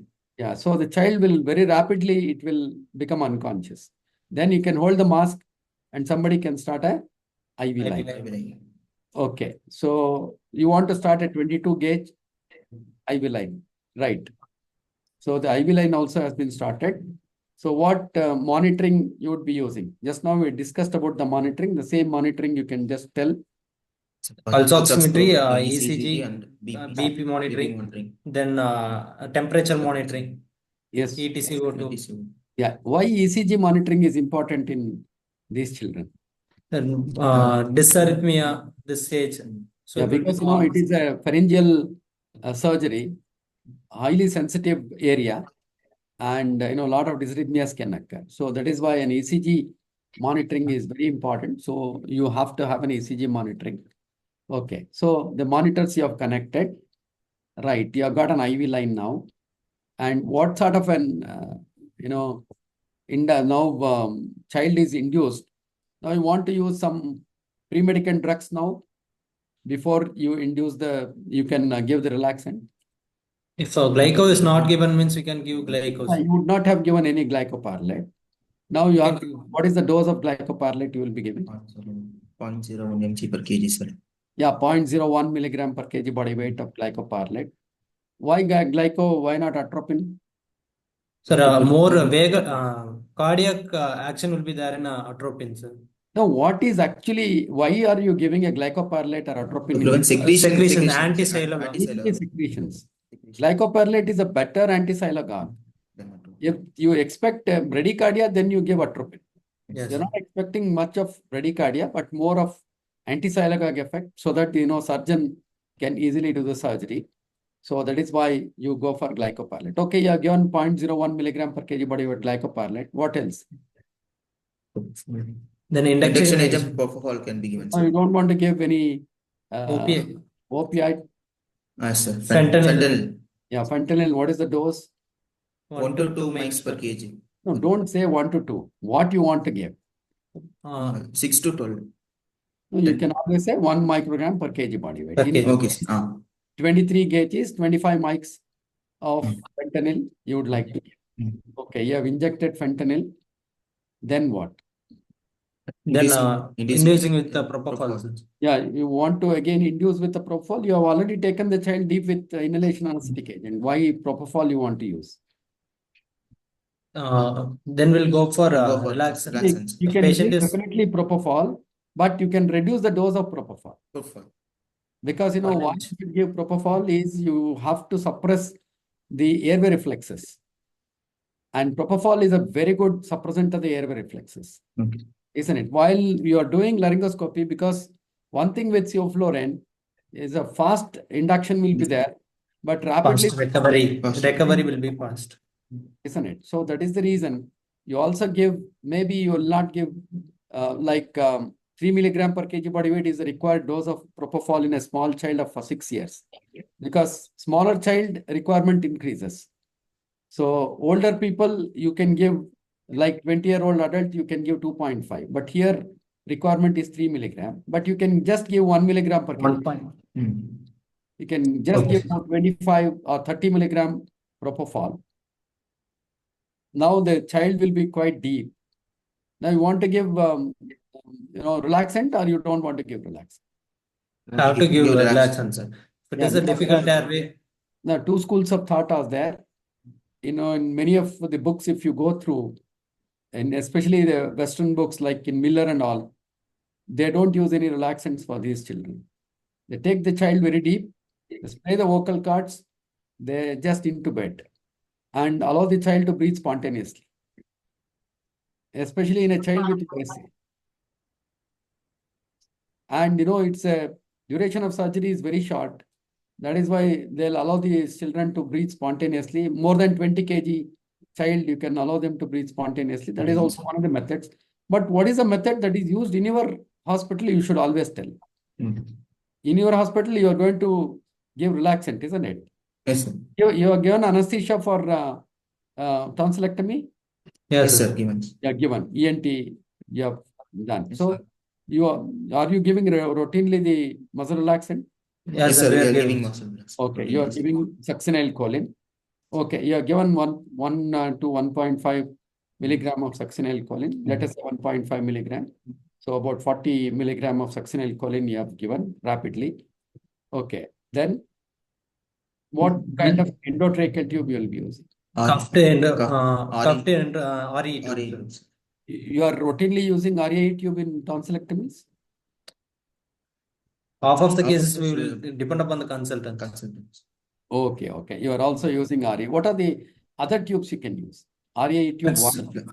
Flexometallic we can use. You can also use the flexometallic or armored tube, it is called as, or wire reinforced tube.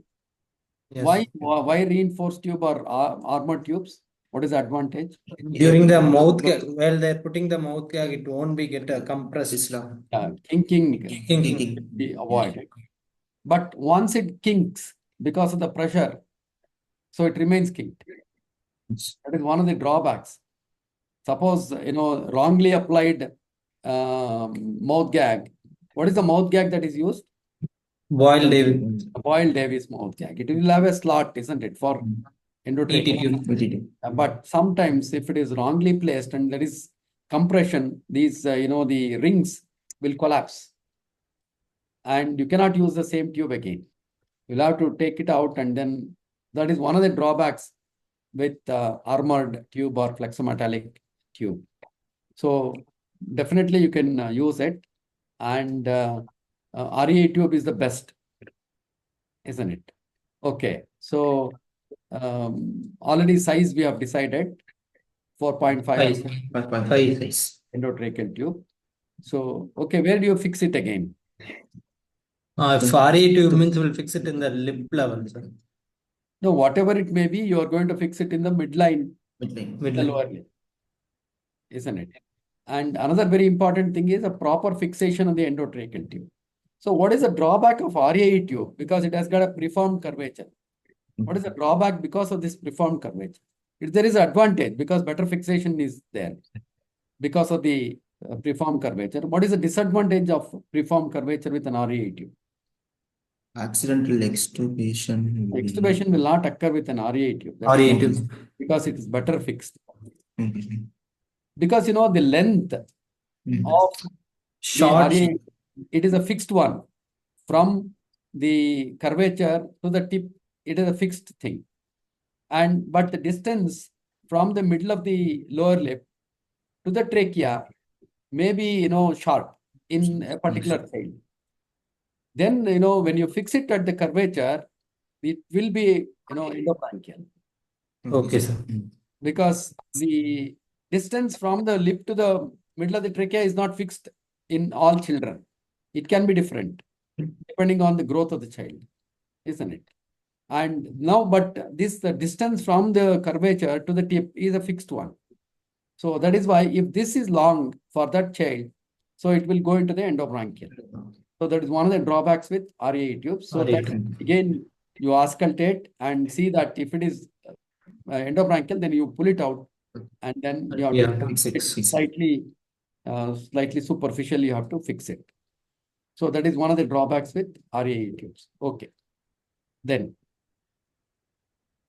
so you have done the laryngoscopy and you have intubated this child. Right. You have fixed the tube also. Okay. And packing should be done. Yeah. Now, the important thing is you have to do a pharyngeal packing. Okay. So you have done the pharyngeal packing? Yes. Yes, sir. Then we'll pharyngeal packing. Prevention of secretion into the. No, what is required? Prevent aspirations. That is okay. What is required for packing? Michel's forceps. One is Michel's forceps. Another is then roller gauze. Yeah, wet gauze. Adrenaline Adrenaline soaked soaked wet wet gas. gas. sterile wet gas, you will have to use it and then pack the pharynx. So that is another very important thing. So who will be packing? You will be packing, or the ENT surgeon will be packing? If surgeon, if they ask, they can pack, means we can allow, sir. That will be help for their working space. Okay, okay. So majority of the times you only will pack. Yes. So that is very, very important. So pharyngeal packing, and then again you will have to protect the eyes. Yes, sir. It is another very important. Yeah, okay. So now you will allow the surgeon to take over. You will be using the precordial stethoscope. 6 years. So 6 years also, all children better to have a precordial stethoscope. okay. And it is always because dysrhythmias are very common, Common. and endobronchial movement of the tube Just or the tube may come out also. All these things are common, so it is always better to have a precordial. So in the exam, tell about the precordial stethoscope in pediatric age group. Okay, right. Now, how do you maintain the child? By inhalation with sevoflurane and with relaxants, tracherium or cisatracherium. No, what is, when I ask you, how do you maintain? You have to tell about the fresh gases and what is the circuit you want to use. Sir, we can use circles circuit itself, sir, and we can go in low flow anesthesia. Okay, so that definitely you can use. And initially, suppose if you are using a Bain circuit for this child, what is the flows you will be keeping?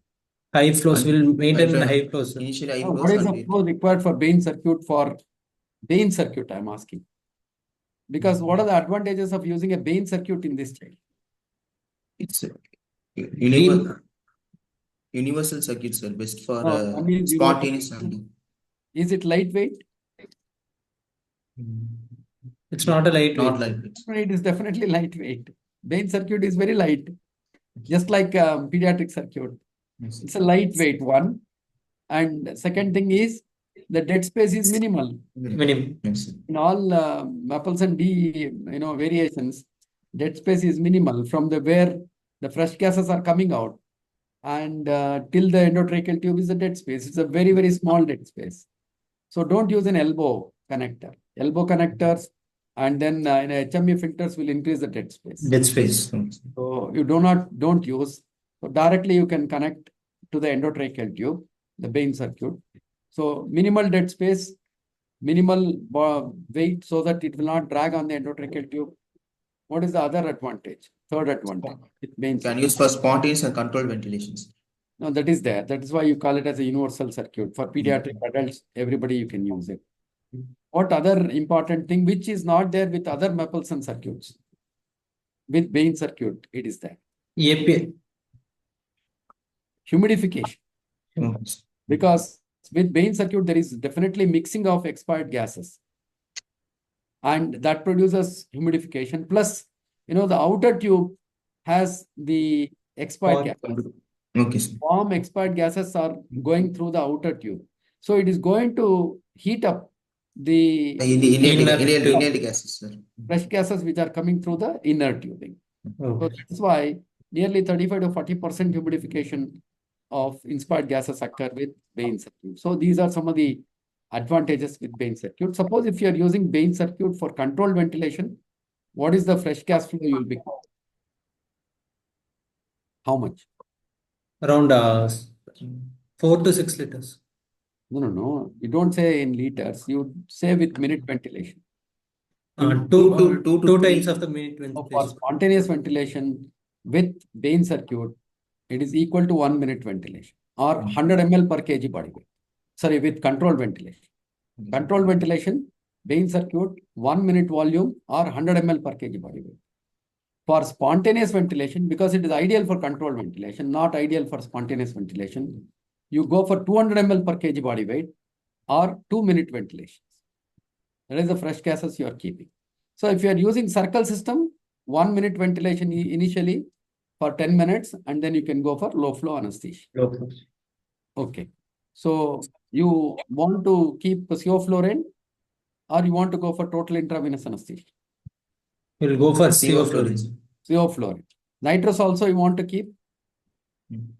We can use as air itself, sir. Now, why air? Is there nitrous oxide is contraindicated here? No, No, sir. sir. Contraindicated. No Definitely. contraindication, sir. If you use nitrous oxide, better depth of the anesthesia. Anesthesia. It is very important to maintain the depth of anesthesia. So you can have oxygen 30%, nitrous oxide 70%, and sevoflurane about 2%. You can use closed circuit or you can use vein circuit. So if you're using closed circuit, you can also use a ventilator. What is the flows, the tidal volume respiratory rate you will be keeping? Tidal volume will keep 6 liters, 6 ml per kg, 6 to 7 ml per kg, Usually sir. the 7 ml for pediatrics, you go for 7 ml per kg body weight. And rate, you have to keep slightly on the higher side. Higher side. Yeah, you have to at least keep 1 minute ventilation. So you keep around 20-25 for a child of 6 years, isn't it? So that is another very important thing. Okay. What about the intraoperative analgesia? Can titrated dose of fentanyl can be given.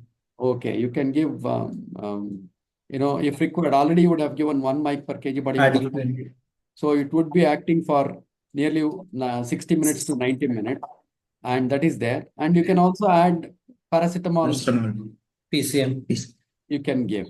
Or you can ask the surgeon. Many times the surgeons also inject locally. Local anesthetic with adrenaline. Many times. I don't know whether your ENT surgeons use this. They will use. They are using, isn't it? Yes, So what yes. is the maximum amount of adrenaline you can allow in a child?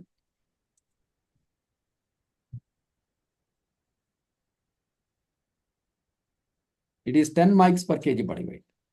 Okay, sir. 10 minutes. Okay. So pediatric, you can allow 10 mics per kg body weight. Adults, you can allow 5 mics per kg body weight. Just remember about it. 10 Okay, sir. micrograms per kg body weight of adrenaline for pediatrics and 5 micrograms per kg body weight in adults.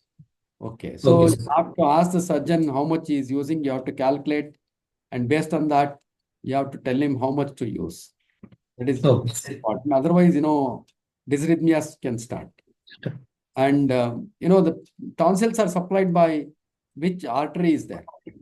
Facial Tonsil artery. Tonsillar artery is a branch of Facial facial. artery. And just behind the tonsils, what else will be there? Adenoids. The carotid artery. Adenoids will be, near the nasal canal. Okay. Posterior. Posterior. Talking about the vascular supply. Okay, sir. So when they are using External local carotid. anesthetic with adrenaline, they have to be extremely careful. Local anesthetic, systemic toxicity, and dysrhythmias can occur because Okay, highly vascular area. So that's why they have to be careful. So that is one more thing you should always remember. And would you go for nasal intubation or oral intubation? That I did not. If adenoids are not there, means we can go for nasal intubation, sir. So nasal intubation is usually avoided in small children because adenoids will always be present in less than 6 years. Yeah, it will always be there. And what is the complication if you go for nasal intubation? Mucosal irritations and bleeding will be there. Now, one is bleeding. You may displace the adenoids. That may produce, frank bleeding can occur. One. What is the other thing? Your tube may get blocked by the adenoids. Oh, Yes.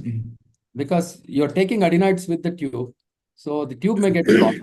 The third thing is, you may push the adenoids into the trachea. okay. You can obstruct the trachea also. So that is why, as far as possible, nasotracheal intubation is avoided in children less than 6 years 6 years. because of the adenoid problem. Okay. So that is one thing I wanted to ask. I forgot. Okay. So you have started maintaining this child. Now coming to fluid management. So how do you, because, deliberately I wanted to, discuss fluid management with you people because otherwise I would not be discussing much with you people, pediatrics. So how do you, classify the amount of fluid required? What are the 3 headings under which you usually classify the pediatric fluid requirement?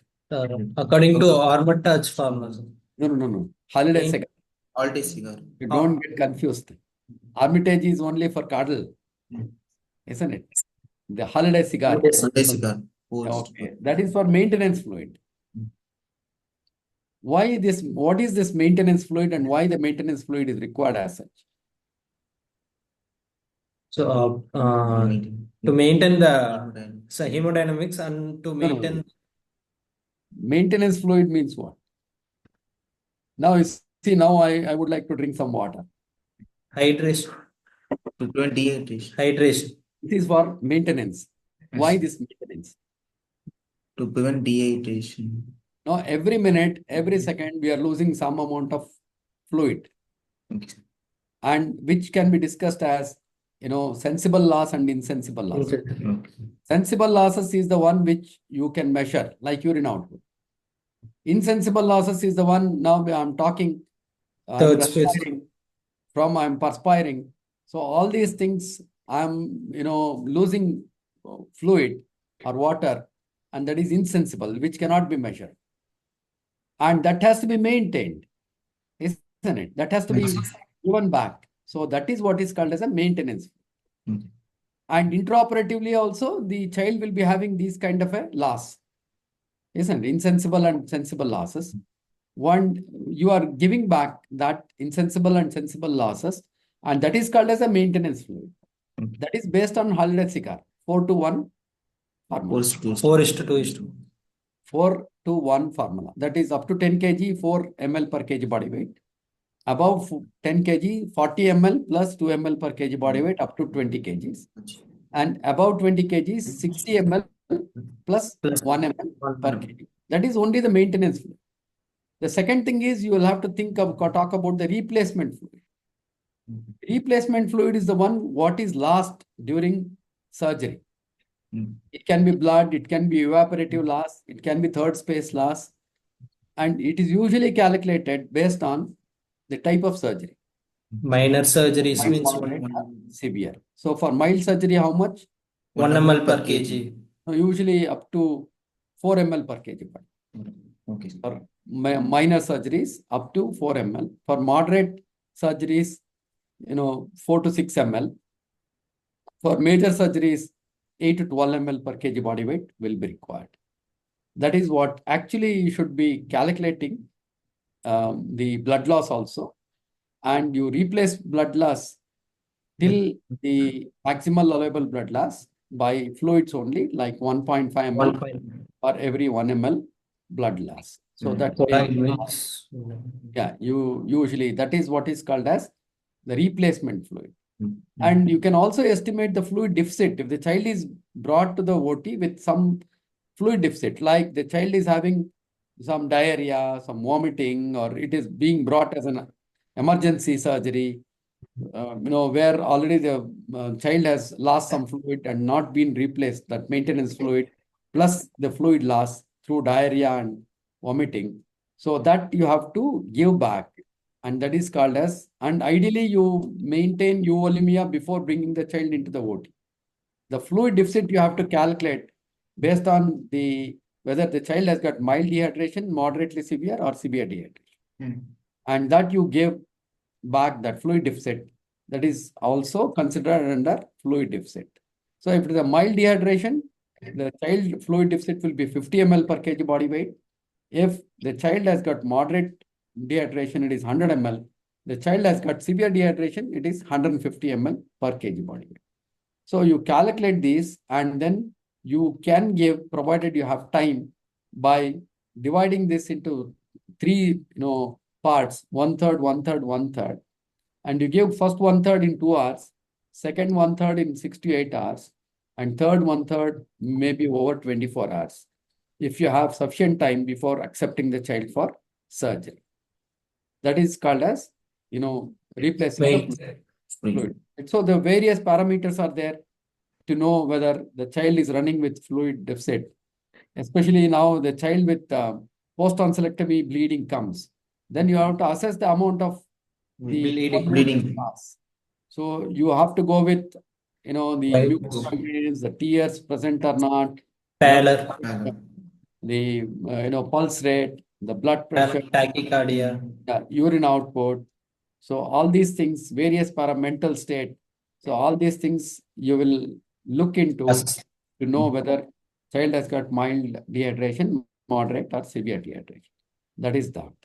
And that is why 3 headings: maintenance fluid, fluid deficit, third is replacement. Replacement. Okay, what is the type of fluid you would be giving? Ringer Isotonic. Yeah, ideal would be to go for Isotonic. isotonic fluids, isoosmolar fluids, and ideal would be to go for balanced salt solutions. Only in 2 conditions where you can go for normal saline, it is upper GI loss is there, like congenital pulmonary stenosis or upper GI obstruction is there, and also in TURP surgeries, you go for normal saline. Otherwise, in majority of the conditions, you can go for balanced salt solution, plasmolite or ringer lactate. So that's how you calculate the amount of fluid. And any blood loss more than the maximal allowable blood loss, you would have calculated by knowing the hematocrit or hemoglobin. You replace with PAX. Okay, so that's how you know the fluid status you can maintain. And nowadays, you don't, German guidelines are there. The latest German guidelines are European guidelines. You need not have to calculate the maintenance fluid of 4:1. So you just go with 10 ml per kg per hour of maintenance fluid and add any replacement fluid intraoperatively, whatever that is lost. Okay, in major surgeries where you expect a lot of fluid shifts, better to go for pleth variability index, or if you've got an invasive arterial line, you can even go for stroke volume variations or pulse pressure variations or dynamic parameters. And you go for fluid boluses of 10 ml per kg boluses you can give over 10 to 15 minutes, reassess. So that is what you can do in major surgeries where you can expect a lot of fluid shifts. So that is in short about the fluid management for patients under pediatric patients for surgery. Okay, that is taken care of. Okay, the surgery is over. How do you extubate? Patient, before extubating, we will give antiemetic. Emis at 0.1 mg per kg will give, sir. Okay, dexamethasone? We can give, sir. Combination. You should give routinely 0.1 milligram at the beginning of the surgery.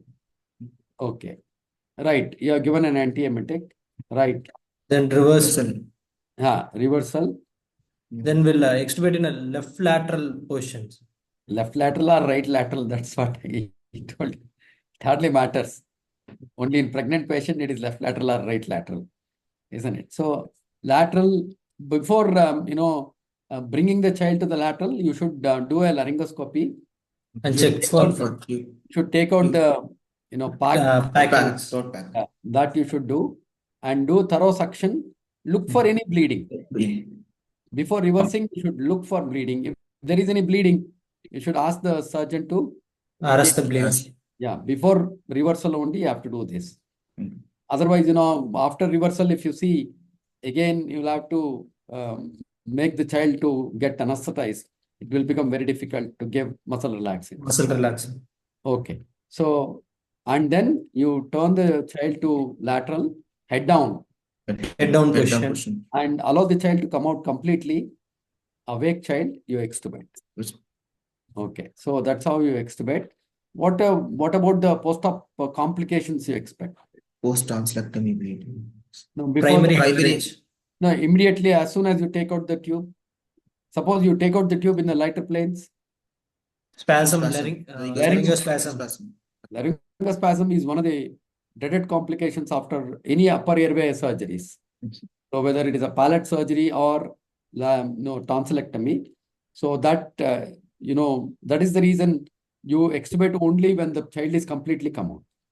And this occurs when the child is in lighter planes, you are taking out. So a small trickle of blood will immediately produce laryngospasm. So already I think before we have discussed about laryngospasm in other classes. And I don't want to discuss again, but read about laryngospasm, Larson's point, how do you manage partial laryngospasm, complete laryngospasm. So how to identify and then manage. So you should always be knowing about this. Is a very common question you will be asked.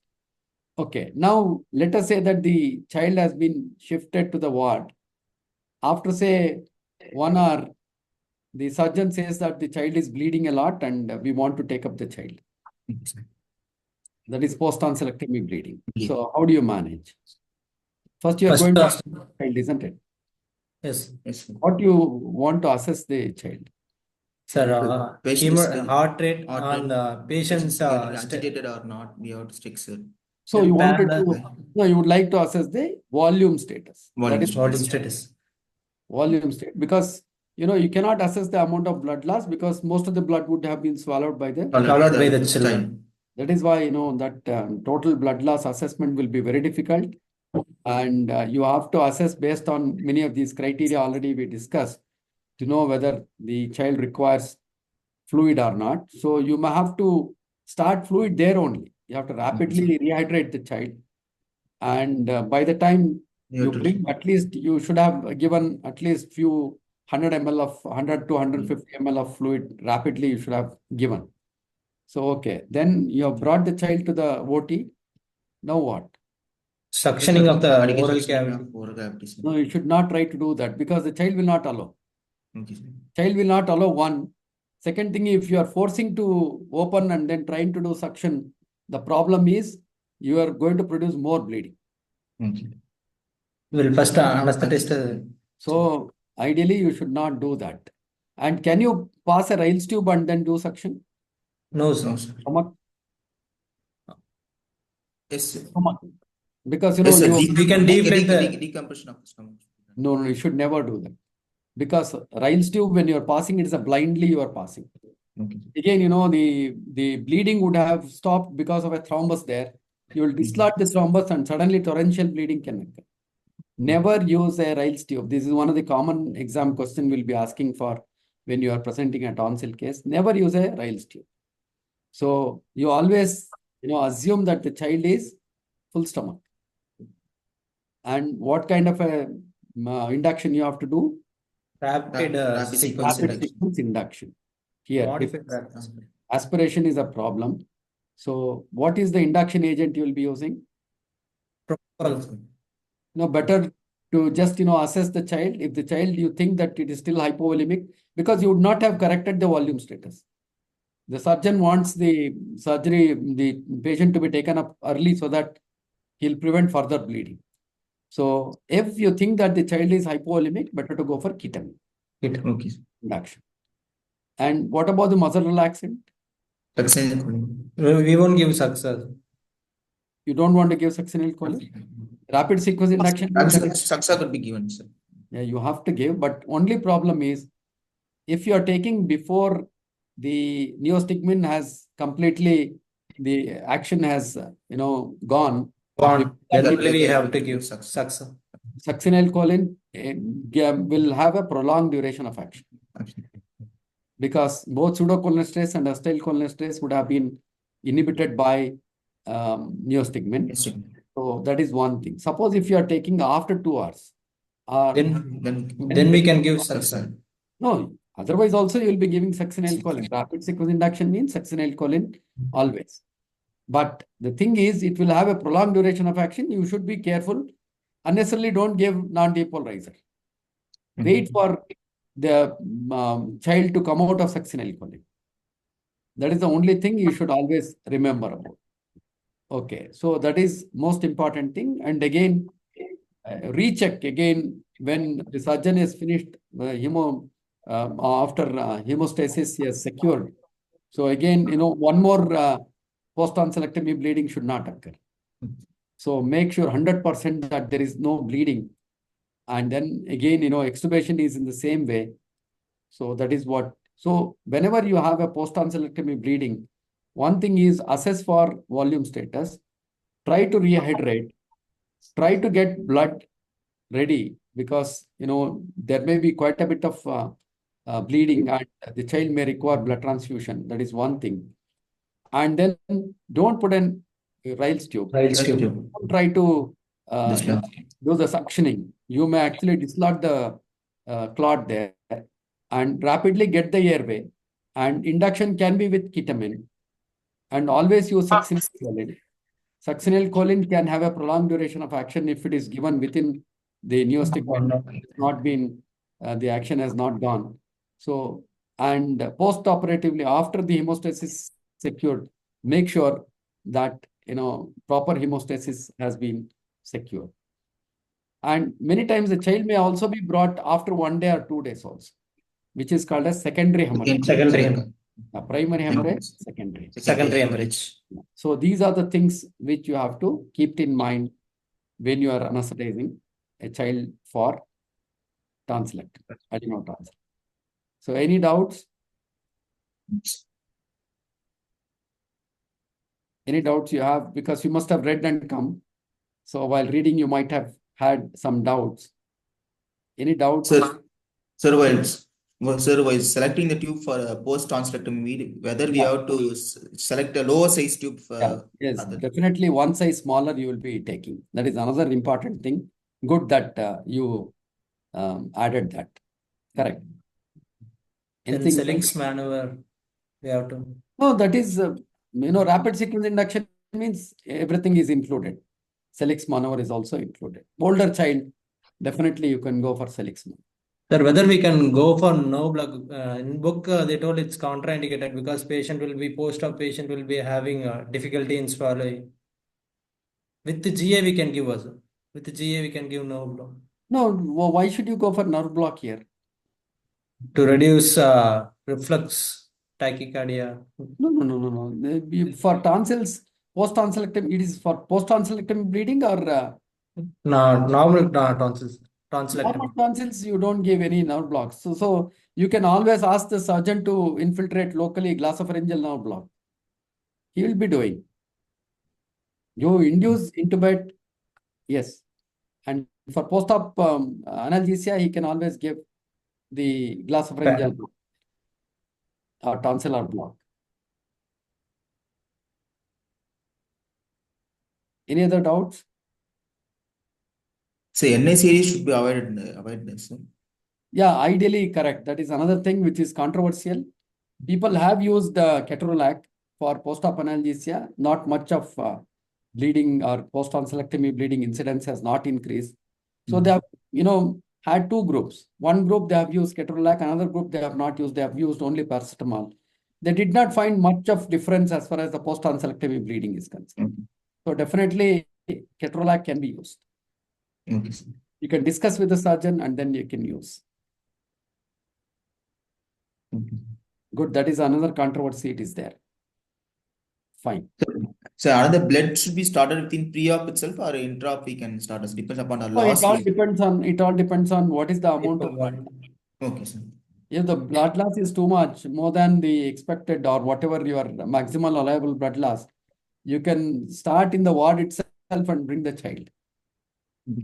That is always there. And as soon as you induce, you can also start one more line for Felix, because the blood will be going very slow. Okay. So you can start one more line immediately after induction and intubation. You can start one more line.